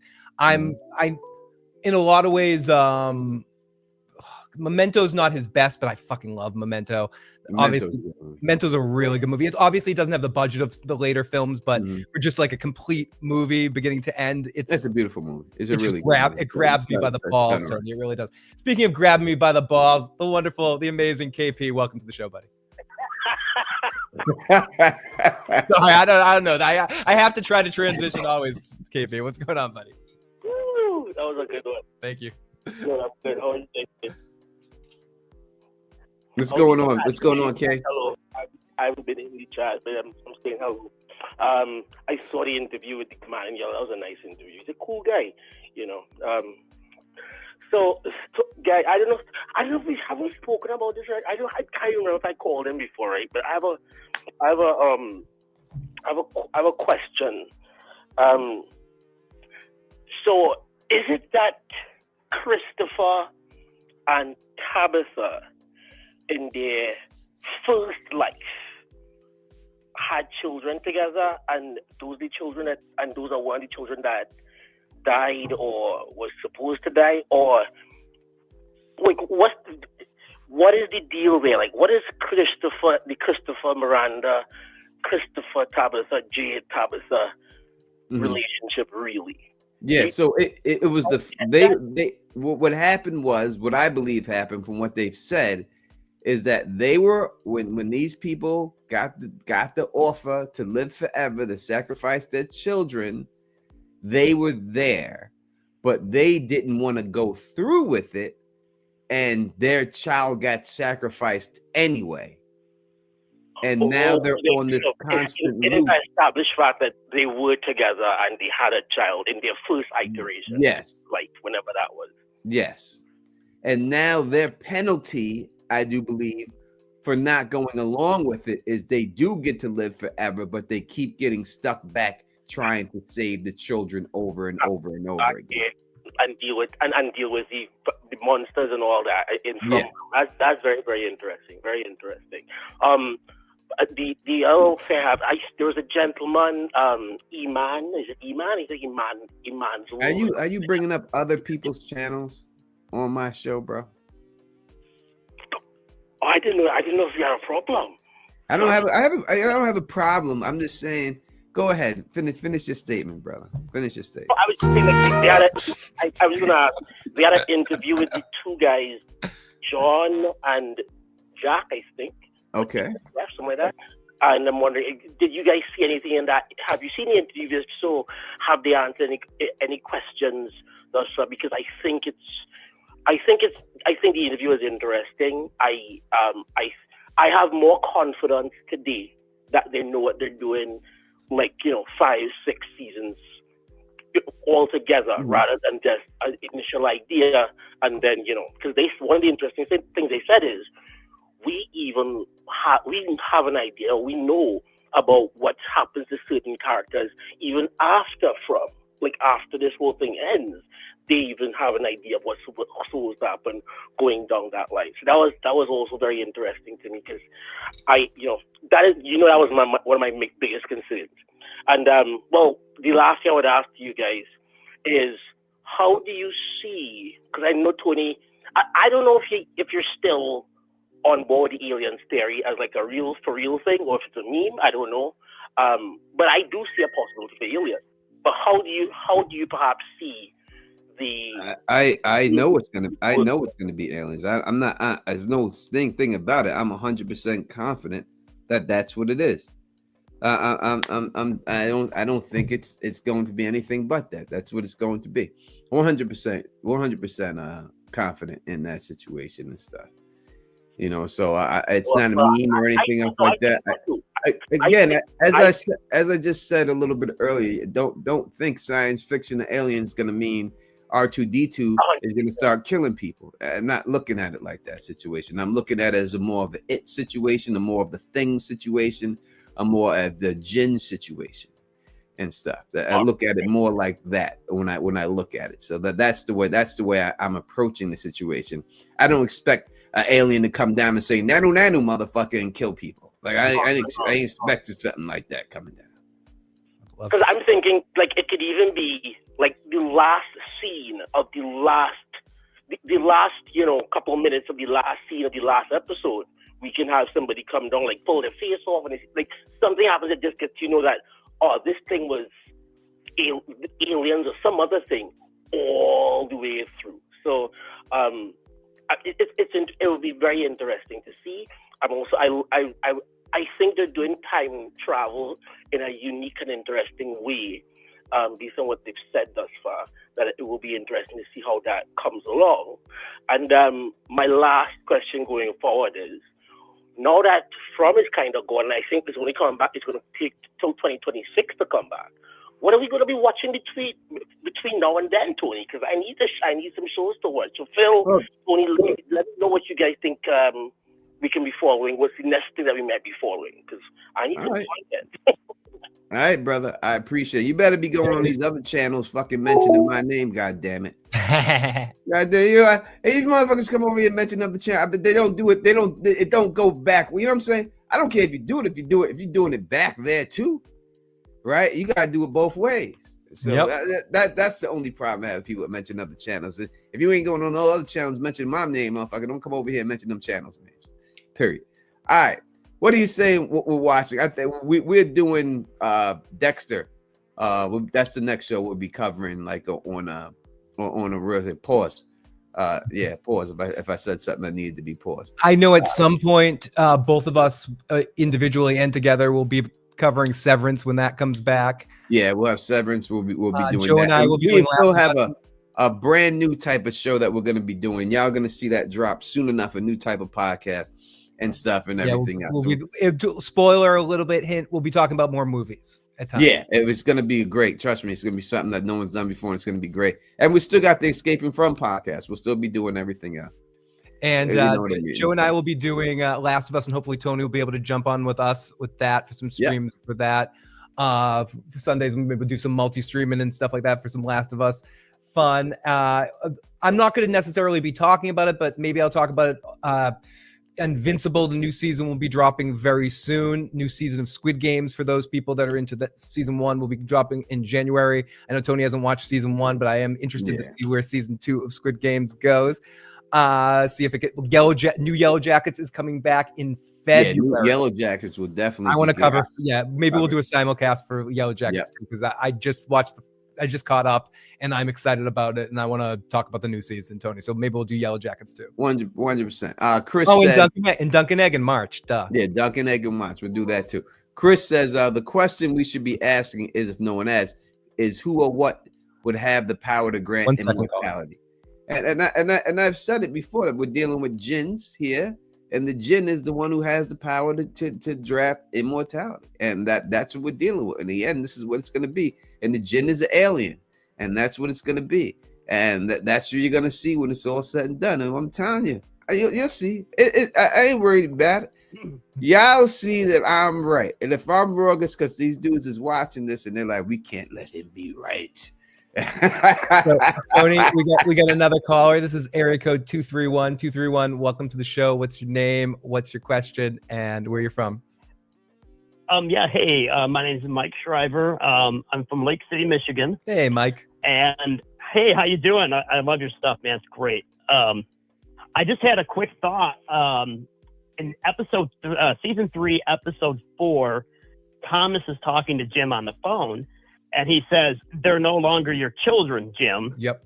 And so, so my thought is, are they considering, like, whoever this is, aliens or whatever we got going here, whatever it is, it's fantastic and I want more.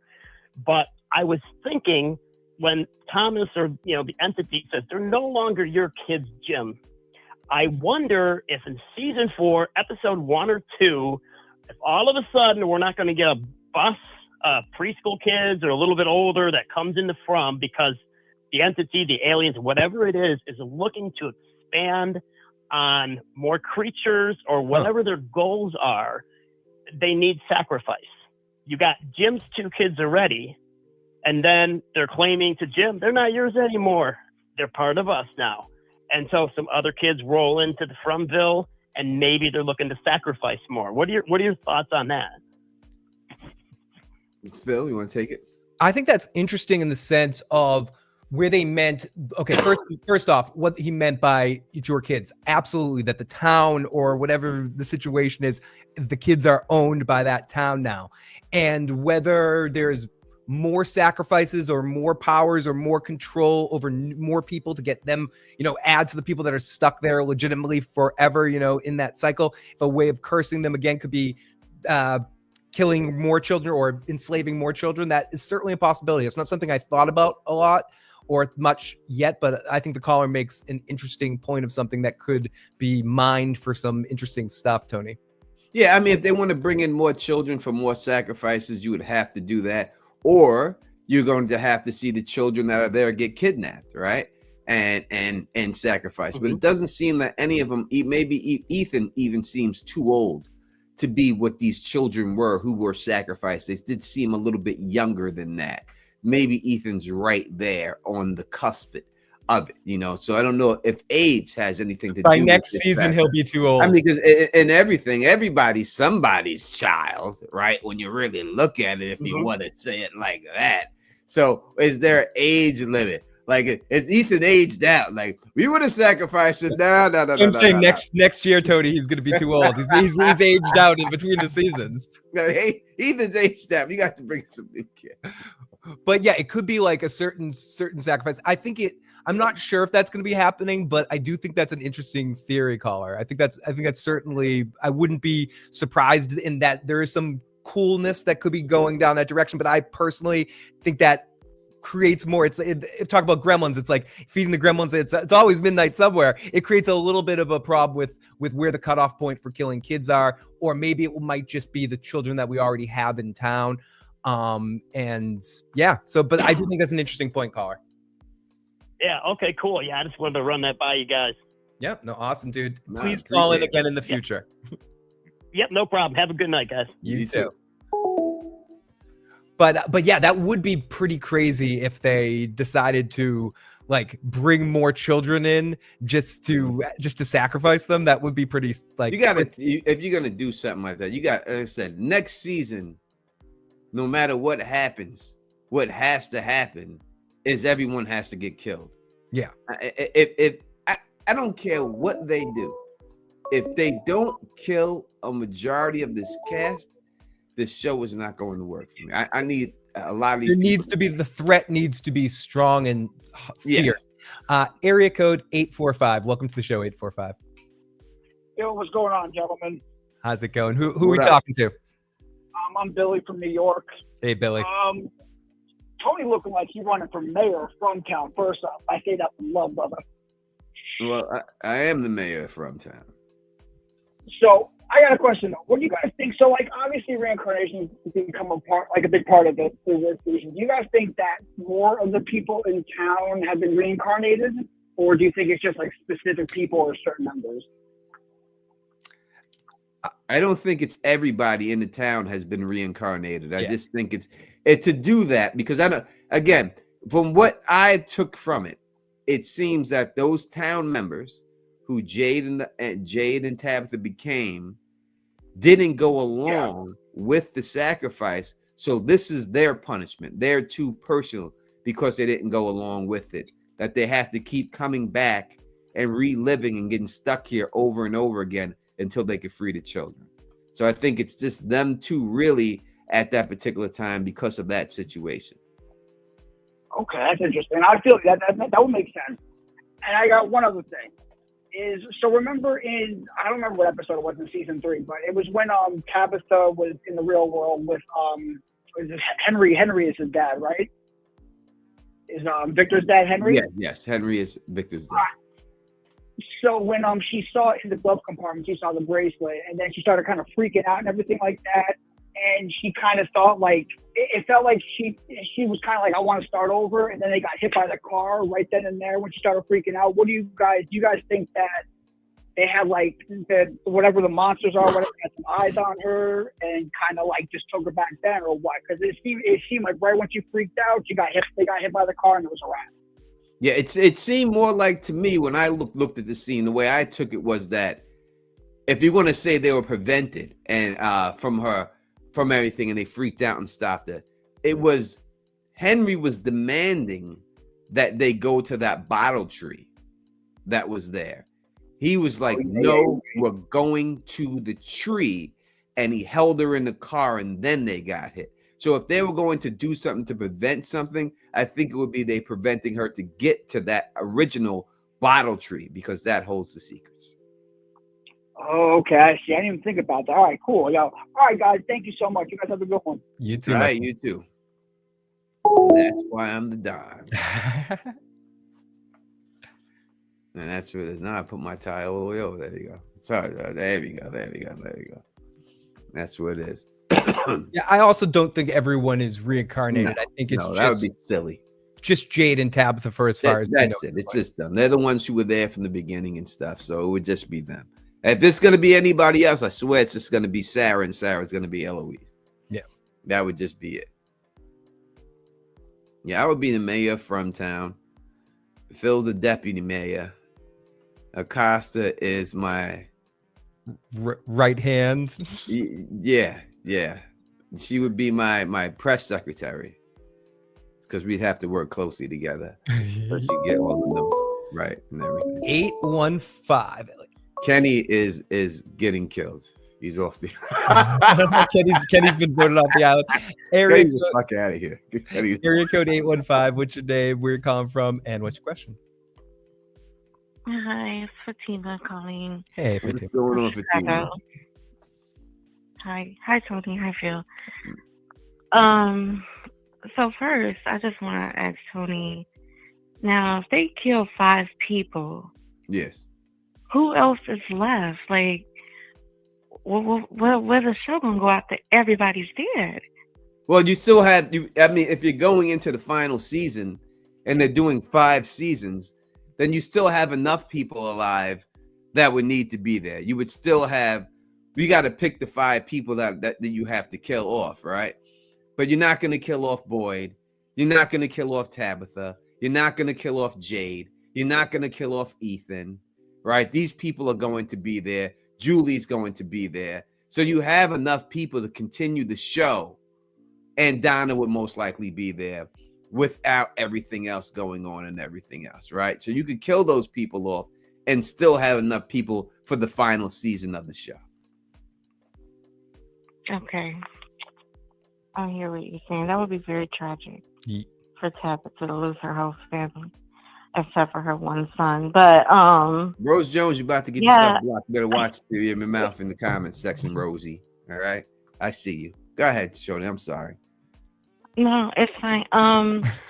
No, I think that my prediction, I put it in the comments, but I do feel like Boyd, Sarah, Fatima, and Ellis is gonna have to get out of town. Nobody's gonna want them there, or even if they're probably just gonna volunteer to leave before everybody finds out what they did. And Acosta and Kenny is gonna just run the town until shit falls apart. But that's just pretty much my prediction for season 4. I don't have much because I'd be really confused as the show go on. I don't know. I still don't know what this place is and how to, why it sucks people in the way it does to save these children. I mean, I get it, but I don't get it. I'm confused a little bit. So yeah. I don't have a lot of predictions. I don't think all the people are stuck in there to save the children. That's those 2. The other people are just there for food for the slaughter. Oh, I get it. Right. That makes sense.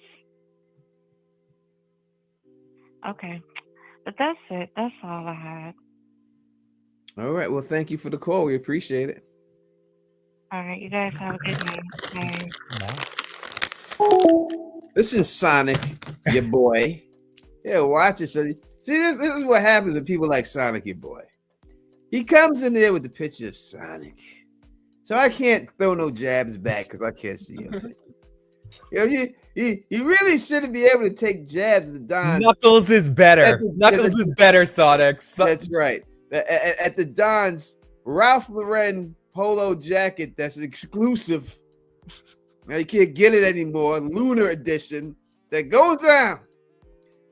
This will be worth a lot of money later on. Guaranteed.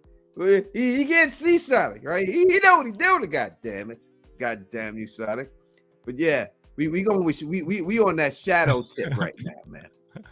We go with Shadow. Fuck Sonic, man. Shadow beat his ass. Shadow beat his ass. Shadow, your boy. Oh my goodness. Shadow's my boy. All right. Who's my favorite character? Steed. Who's my favorite character on From? I think it's hard. I feel like it's one of those things where I have to take Boyd out of the equation because it's Boyd. But like, if besides Boyd, it's probably Jade or Victor.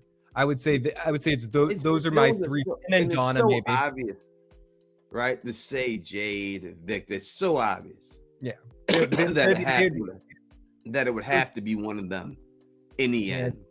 Acosta's my favorite character in the show, even though she just got this. She is hands down my favorite character in the show. I like her Batman speech when she gets mad. I like the Batman talk when she gets mad. Give me the weapon. I want my gun back. I want it now. I want my gun back. I don't want my gun back now. Do it. That's it. Yeah, I like that. You know what I mean? That's so. I would say that she's my favorite. She's my favorite character in the show now. I mean, but when you're I'm looking at different things, right? If you're talking about like Victor, I mean, it's just hard to. I go into the actor of Scott and the amazing job that Scott is as an actor that to portray Victor. And voice. I always think of that when I think of Victor. Like I just can't think of Victor as a character. I think of Scott acting playing, and that's what elevates the character of Victor in the show to me. Is the acting of Scott McCoy. Now, Tony, before we take our call here, I'm gonna reiterate what Chris just said there too. Sarah's quickly becoming a favorite. I love Sarah. Sarah's real good. I love Sarah. And Tony, we have a treat. With us is the voice of 916. Welcome, voice. Oh, yeah. Hello, Tony. Hey, how's it going? Hello. It's going well. It's going really good. Tony, you still sound like you have a little bit of that congestion going on. Yeah, it's still a little bit there. Almost all gone though. Oh, well, sooner or later it'll go. I hope so. Yeah, I was just thinking about the main themes for the next season, and it looks to me like the main theme will be there's going to be a crisis of leadership because all of the leadership individuals, Donna, Boyd, in some ways Jade, Tabitha, Jim, they're all going to be having their own personal crises. And the whole community is just going to be thrown into confusion. So how do you think that that's going to play out with all the other characters who are kind of coming up to leadership, like Kenny, Acosta, in some ways Sarah? How do you think that's going to play out? Yeah, I don't think that there's anyone capable of doing it. I think when we look at everybody there, in the end, leadership means being able to make the hard calls and the hard decisions. And I think everyone like Kenny, I'll specifically say Kenny maybe, because he was willing to shoot the girl in the head with the rod very fast. And that would be a hard decision that he would be willing to do. But when I look at everybody else, I don't know if they're willing to be that, because being a leader in the town like this means that you have to. I used to tell this to my kids when they were young, and I used to tell them, I used to be like, listen, I'm not your friend, I'm your parent, and being a parent means that my back is strong enough for you to say I hate you, and I know that I'm going to tell you things that you can't do, and you might say I hate you, but I'm willing to take that for you to say I hate you because I know in the end it's the right thing for you. So will they be able to do that and have people say that they hate them in order for them to do the the good enough job to lead? So I think that will be the downfall of the town when they get rid of someone like that. Yeah. And I think everyone might start to do the job and just be like, and even if they do get to a point where someone else takes in leadership for a bit, it's not going to last long, and they're going to bring Boyd back in and need him. It's like someone stops letting Captain Kirk be the captain on the Enterprise for a second. Eventually, Kirk's taken over that ship. Eventually, Boyd is taken over this town again if he's ousted, because he's the only one that has the constitution to be able to do it, I think. Okay. That sounds about right. And what about Fatima's story? I mean, she just went through a serious situation, her and Ellis, and she was the one that exposed the fact that she thought that the monsters, the story behind the monsters, that they were actually parents who were reincarnated and would continue, not reincarnated, but continue to be immortal, being born as monsters. Do you think she has a connection to Smiley? And if she does, how do you think that might play out? Is Smiley going to be like, Mom, when next time he sees her, give a big smile? I'll be like, Mom, hi, like he's not going to want to hurt her because, that could be cool. There's ways that could be done in an interesting way where Smiley sort of stays away from her, or sort of has an extra special connection because he's like, yeah, thank you, or gives her a thank you, lets her live. No, I don't know. What do you think, Tony? Yeah, I would say that I think that they got rid of that by saying that it's the baby, it's just not your baby. Yeah. So they're basically saying that she has no DNA ties or anything to the baby or anything like that. So I don't think that they'll do anything where she sees the baby or he sees her and they recognize her. I think that's the reason why they said that. Well, not so much that they have a recognition of each other as, somewhat mother-son, but have some sort of telepathic or empathetic connection. Something like that. But she might be able to give more insight into the monsters and... Interesting. I always have to compare things to Star Trek, kind of like when Troy is there, she can kind of sense the bad guy, like she has a connection with the bad guy that attacked her because she has a psychic connection with them and can kind of just feel some energy of what Smiley's doing or cause some insight in some way. Is that kind of what you're saying? Sort of, kind of, yeah, where she might be able to feel his thoughts, or he might be giving her information without knowing it because of that kind of connection. Uh-huh. Well, it seems like they did, because she said that she knew how the monsters were created. They didn't explain how she knew. Was she told a story, a bedtime story by the kimono lady? Or did she just gain the knowledge from this guy being inside of her belly? Right. Yeah, I'm just really curious how that's going to play out. But anyway, thank you for taking my call again. And as always, both of you stay sexy. No, thank you. Bye-bye. Thank you. I appreciate the call, beautiful. We really love to hear from you. I just wish they would have did it with the Jasmine monster. Like, why Smiley in that situation? I wish that was the Jasmine monster coming back to life. That's who they should have brought back for me. Not Smiley, the Jasmine monster. I would have rather seen the Jasmine monster crawl out of that cocoon 100%. You and me both, Tony. We have another caller. This is area code 330. 330, welcome to the show. What's your name, where you're calling from, and what's your question or comment? Hey, I'm calling out of Akron, Ohio. This is Rebel Eric. Hey, Rebel. Real Rebel Eric. Well, I have to agree with Tony, man. The people got to die in the town. Now, listen. This can play out through the whole season 4. Is this the real Rebel Eric? Because you sound like somebody else. Can you hear me? Yeah, is this you? Because you sound like this guy who came on here named He's. Are you sure you're not He's disguised as Rebel Eric? All right, all right. Okay. No. But right. Look, I agree with you, though, Tony. People got to die in the town. They've been winning, like you said, they've been sort of winning and stuff like that. But this could play out through the whole season, next season.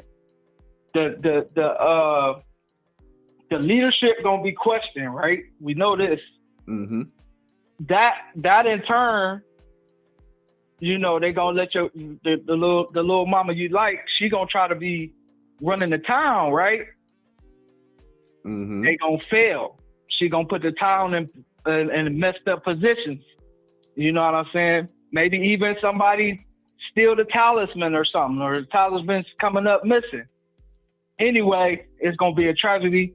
People gonna die in the town because of the leadership ain't gonna be there, right?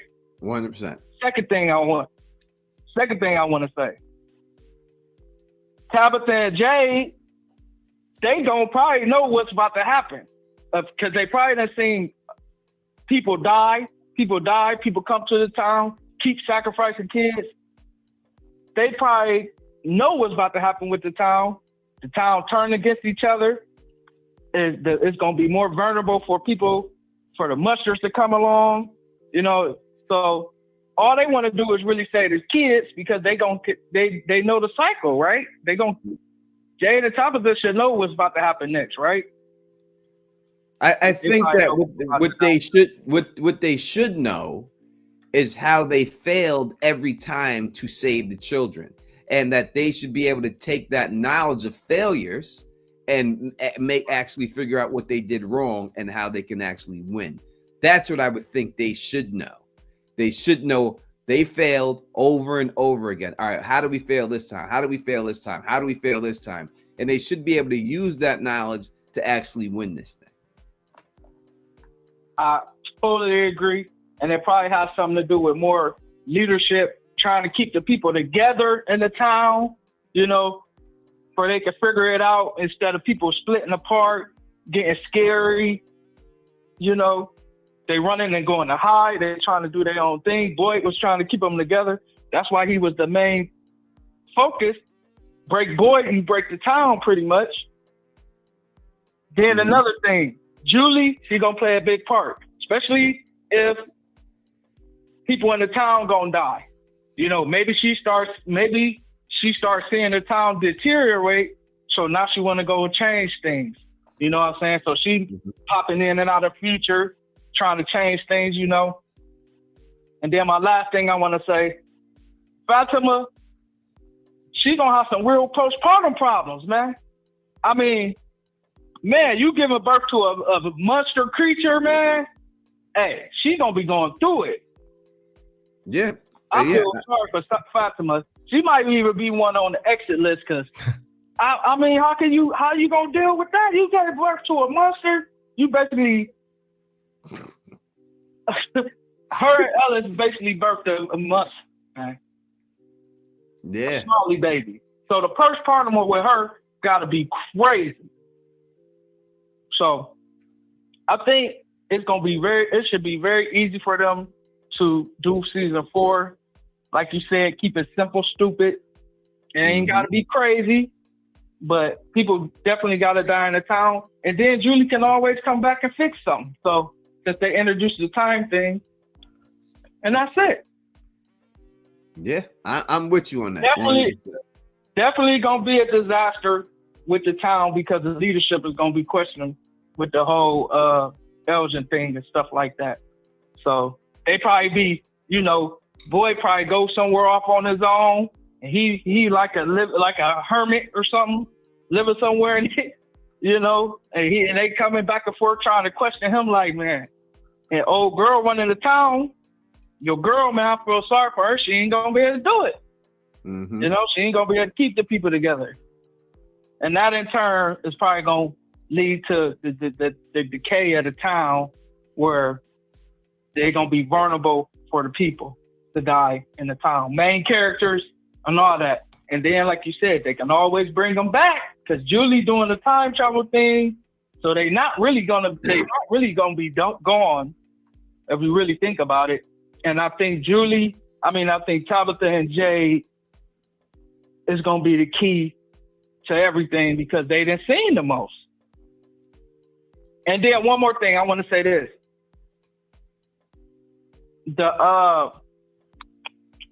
the sacrifices and stuff like that, and the rewards of the people from the town, what they got from the sacrifices, will they bring in more sacrifices and people sacrificing more kids?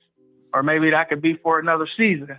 You know, maybe they do away with this town and branch off into another season to start it all over again, you know? So Well, listen. That's a lot Thank you of for the things. call. Thanks for the call, Reb. We truly appreciate it. Yep. Great call, my friend. And Mike, if I had to pick any of the captains, it would be Cisco between Picard and Kirk. If I'm in a fight, Kirk. If I'm in negotiations, Picard. But if I'm picking one captain, it's Captain Benjamin motherfucking Cisco. He's a half god, and he's the best strategist and the best negotiator. So Yes. Rose Jones says, when am I releasing book 2? Sometime next year. We'll put book 2 out. I have another story that's not related to that I want to drop too. We got some super chats that we gotta take real quick at the bottom. And area code 401, please call back in. And of course, Mike. Jen Hack said Smiley had a tooth in his hand. Fatima lost a tooth. And it said, I don't think Boyd will tell Fatima she had Smiley. I don't think he'll tell her either. I think you're right on that. No. I don't think he'll divulge that. It doesn't serve any purpose. And there's not a history of people telling people things in this town, all that kind of information. So yeah, that'll be on a need-to-know basis. This is from area code 231. Welcome to the show, 231.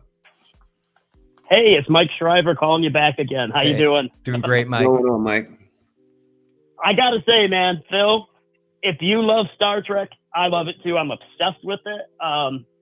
First thing is, are you Kirk? Or are you Picard? As I was just saying, between the two of them, I would say Kirk in a fight, Picard in negotiations. But I'm picking Benjamin Sisko. I'm a Deep Space Nine, probably my favorite of all the series. So I would go with Sisko as my captain in any situation. But between those two, I'm going probably Kirk. Kirk in the captain's chair. He's the best one sitting in that chair. Okay, so yeah, I would definitely have to be Sisko in Dominion War, and Picard in peacetime. Absolutely, 100%. Yeah, I'm with you. You're right. Back to just really quick. Do you think that it might happen to where Fatima sacrifices herself to actually save Smiley, seeing how, what is it, that chemical oxytocin that binds the mother and the kiddo more than what it does with the father because of the chemical binding there? Do you think she might actually sacrifice herself to save Smiley if they find out how to kill these creatures? It all depends how many times these creatures have died. So we know that they're immortal and they can't. Is that the first time any creature died, Smiley? Or has there been other creatures that have died over the years and have been brought back in the same method? Yeah. So it really would depend on that of what exactly happened then. So we would need to know that situation. Okay. Yeah. So it just popped in my brain. I'm like, I wonder if that could happen. So, all right, man. Thanks for letting me call back in. No problem. Great call. And thank you for the Star Trek. And sorry, someone's like, who are you talking about? I'll keep that at a minimum. I also think it's funny that we have someone, Tony, you're George R. R. Martin now. They want you to write. It's like, Tony, how long are you going to be till the next book? Like, listen, when that book sells, I have a certain amount of number of books I want to sell. You won't be podcasting right now. You'll be sitting there. Right? Yeah, if that book sells, when it hits that number that it sells, then I'll release the second book. That's what it is. I have a certain amount of books that I want to sell on that book before I put the second one out. But I do have another story that I want to put out, and I don't know if I'm going to put that out before this next book and then wait for this one. I may write this book, write the other book, and then put out the second book, not to this series, the other book that I have out, and then drop this one after. So that could be it. Chris leaves a super chat. He says, and thank you so much. We appreciate it. If this is a story and Julie can story walk through past chapters, I wonder who else has different abilities. What other characters in Ethan's book did he mention? In Ethan's actual story, you have the Chromonacle, you have the Lonely Dragon, you have the fairies who killed the fairies were coming to save the one finger puppet guy. So those would be the ones that he mentioned in there. that I would think. I think Phil has dropped off for a second. Oh no, here I am. Oh. I did. I had some connection issues for a second. This is area code 951. 951. Welcome to the show. What's your name? What's your question? And where are you from? Yeah, hey, this is Ron calling from Temecula, California. Hey, Ron. What's going on, Ronnie? Got a comment. Hey, first time I've called you guys, but listen, the two-car theory. Victor said bad things happened when two cars came into town. Well, we know two cars came into town. One was Jade, one was Tabitha. Could the first two cars have been Miranda and Christopher? Yeah, it could have been. Well, I wouldn't say so, because how would Victor know that two thing? The way he was saying it was like he's seen it multiple times, more than just this. Like it's happened over again, and every time it's happened, people have died and stuff. So I wouldn't say it the first time. I don't think he would recognize that the first time if it was when he got there, but after he's been there, I would say he would recognize the fact that when two cars show up, because he probably was too young at that time to even notice how many cars showed up. It wasn't even thinking about cars showing up because he didn't know he was trapped in the place when he first got there. He just arrived there. You know what I'm saying? Yeah, that makes sense. I just in my mind, there was only two times that two cars showed up, but maybe there was multiple times, and we've only been exposed to two times. Also, one thing about the talismans, I think you were talking about maybe the talismans get stolen by somebody, say the man in yellow, but I think Boyd paid too high a price to get those talismans. It would cheapen what happened to Boyd on that night, and when he came back with the good news, he had to put down Abby. So he paid too high a price for those talismans to be stolen right now, is what I'm thinking. I don't know if it would be, I understand what you're saying. I don't know if it would be too high of a price because he's survived with all these people for all this time with the talisman. So my philosophy of the talismans being taken away is just the fact to bring back the more scariness of the show, and for it to be a fish out of water situation for the people who have known nothing but the life of the talismans to be thrust into how could they survive without the talismans. Well, it would be interesting to see all the newcomers have to deal with it, like Kenny and those people that never had to deal without. And we only briefly did see, like maybe the first night Boyd was there, how people survived without the talismans before. Anyways, you guys keep up the good work. I'm going to keep listening and appreciate what you guys are both doing. Oh, thank you. I really appreciate it. Great call, my friend. 100%. We got another call. We'll take that. Then we'll be out of here. 2 hours up. Yeah, there's only one call I missed tonight. If anyone called from area code 401, please call back in if you want to call back in. If not, some lady said she wanted to call, and some lady in the chat said she wanted to. Yeah, and I think I missed their call when they were calling in. I think it was area code 401. But if you have a chance, give a call back in, or if not, yeah, there's a bunch of dudes who called in. A lot of sausage parties going on. We would like to hear from another lady to call in before we get out of here and end it right and stuff. Was it no? Yeah, it was. I think it was Michelle Miller who said that she wanted to call in. This is from area code 5. We got two. This one, area code 503. Welcome to the show, 503. Hi, this is Michael from Oregon. Oh, hey, Michael, what's going on? What's going on, Mike? Just wondering if you had some time to talk answers from the narrative of the show. Bring it. Go ahead. All right. Okay. So, I guess where do you want me to start? Bottle Tree, the ghost kids in the cave.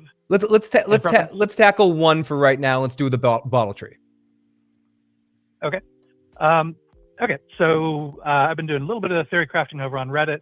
I think I dropped at some point back in the chat the name of it, but. So for the Bottle Tree, we have Victor's narrative from the last or the penultimate episode of the 3rd season, where he basically says that the children were sacrificed by the people that they loved, Then people that loved them told them a story that gave them hope. Their hope, they poured into the roots. The roots became the tree. Mm-hmm. Now, my theory at the moment, just kind of looking at like the mythology and the kind of the narrative they're kind of putting forth, is that the original tree, which became the basically first bottle tree, Yep. is a like a mythological metaphor, kind of a combination of two things. One of them is the Norse Yggdrasil, which is basically the like world tree or axis mundi. The reason that I think that is because specific to the world tree mythology is that 3 of the roots go to specific realms out of the like 9 realms of existence. So I think that's where the kind of 3 root symbolism for the like root symbol that like Jade keeps seeing and Christopher kept seeing. Yeah, the thing with the cross in the middle or something like that, the circle with the cross in the middle. Right. Yeah, so I think that's a reference to this like Yggdrasil, like world tree from Norse mythology. Like one of the roots I think goes to basically the underworld. One of them goes to the land of the frost giants or the monsters. Then the third one, depending on which Norse text you're reading, there's like the Prose Edda and there's like some other like epic poem. One of them says it goes to the realm of humans. The other one says it goes to the realm of the gods or the Aesir. So I think that's kind of like half of the kind of duality of the tree. The other one, I believe, is the Buddhist Bodhi tree, which is where basically the Buddha sat under the tree for like 49 days and then achieved nirvana or enlightenment or awakening, which I think is a direct narrative parallel to Miranda under the tree in the park with Henry, when she basically drops acid and then starts having visions, and then sees like the entire line of the previous chosen people, essentially back to the beginning, back to the like original parents, which is kind of a narrative parallel to when the Buddha achieves enlightenment and then sees the entire line of his incarnations back to the first incarnation. So I think there's like a very direct like mythological narrative parallel going on there. Awesome. I definitely love listening to that stuff. We're sort of running against the clock, but please call in on a future show because if you call in early, I'll chop it up with you and everything else without a shadow of a doubt. But yeah, definitely please call back in the future. We'd love to hear more of your thoughts on other things about the show. Yeah, and we're live every Sunday and Wednesday. So, we'll be every Sunday and Wednesday at 8 o'clock doing this. Thank you, my friend. Sounds good. I got plenty. Peace. And feel to check out the Reddit from the chat. Awesome. Have a great night, my man. Yeah, again, dealing with the Norse mythology, we talked about it earlier and stuff like that. I understand. I've heard all the theories. I've heard it all. And, in the end, it just means... We have all sorts of stories, mythologies, legends that could be interpreted as gods, who in reality were misinterpreted extraterrestrials. I think that's accurate. Yeah, he is. I mean, it's not me who's saying it. It's the expert who's saying it. And I can only go with the expert. And as for everyone who doubted the Don's theories... I fucking told you. I fucking told you. No, I can't. No, I can't. I want to create. I'm challenging you guys in the live chat between now and, a couple of weeks or something, a couple of months after the new year. I myself, obviously Tony's invited to, might want to do like a rewatch thing where we rewatch from and play a drinking game with several episodes. And one of the things is, of course, if every time Tabitha says no, you got to take a shot. 3 no's, take a shot. We're all gonna get drunk in the first 5 minutes, and we're gonna pass out. We're gonna do the no rewatch stream where we hear Tabitha say no. Take a shot. You all got to take a shot. And we're all gonna die. If you can't drink, get some chocolate and be chocolate wasted. Whatever you got to do, like take shots of Hershey syrup or something like that, and do it with us. We're gonna play the no Tabitha, and we might throw a couple of more in like every time. That'd be great. What if we could get one of the front cast froms on the After Dark stream? And that'd be a lot. That'd be a lot of fun. That only one I think we could get to do that would be the actress who plays Chrissy. Yeah, from Vibe. I mean, yes, I think. She'd probably be the most likely candidate that would enjoy the class. She's the one I would think that we could get. If we could get any of them to do it, it would be Elgin. Elgin too. Yeah, Nathan. Yeah, we could get Nathan.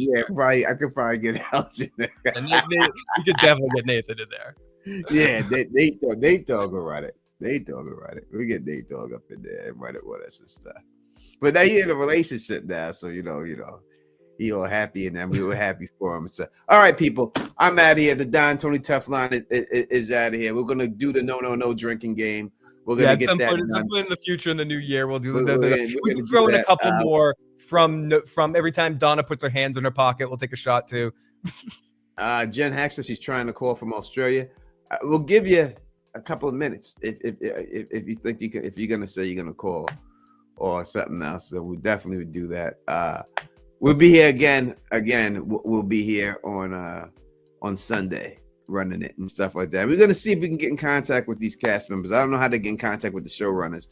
And go. I would say this at work last. Like go on their Instagram and tell them they need to come on Teflon TV. You know, go on there. We got 178 people up here. They get 178 comments saying they need to go on Teflon TV. They're gonna show up. Right. So you had something you got to say, Phil? Someone asked my email, theissuesguy@gmail.com, Mike, if you need to reach me, theissuesguy@gmail.com. And definitely, I would love to talk some more Star Trek with you, and I will be doing some Star Trek streams at some point. I am Captain Kirk embodied in black skin because I beat people up. I'm known for that. Not anymore, but I was known for that, and I got a lot of women. And I'm willing to be with all races, and it doesn't matter if they're aliens or not. Just like Kirk. Green skin, don't matter. She Hulk me, girl. She Hulk me. It's all good. I don't discriminate. I regulate any shade of that ass. And you define some gravity like Wicket. You'd be on that broomstick with Elphaba. Oh, she know what really. Yeah, absolutely. All right, if you like the way we do this, please thumbs up this, spread this across the realm, and of course, subscribe. And until next time, the Don Tony Teflon, Phil the Issues Guy. We the best in the biz. Peace and stay.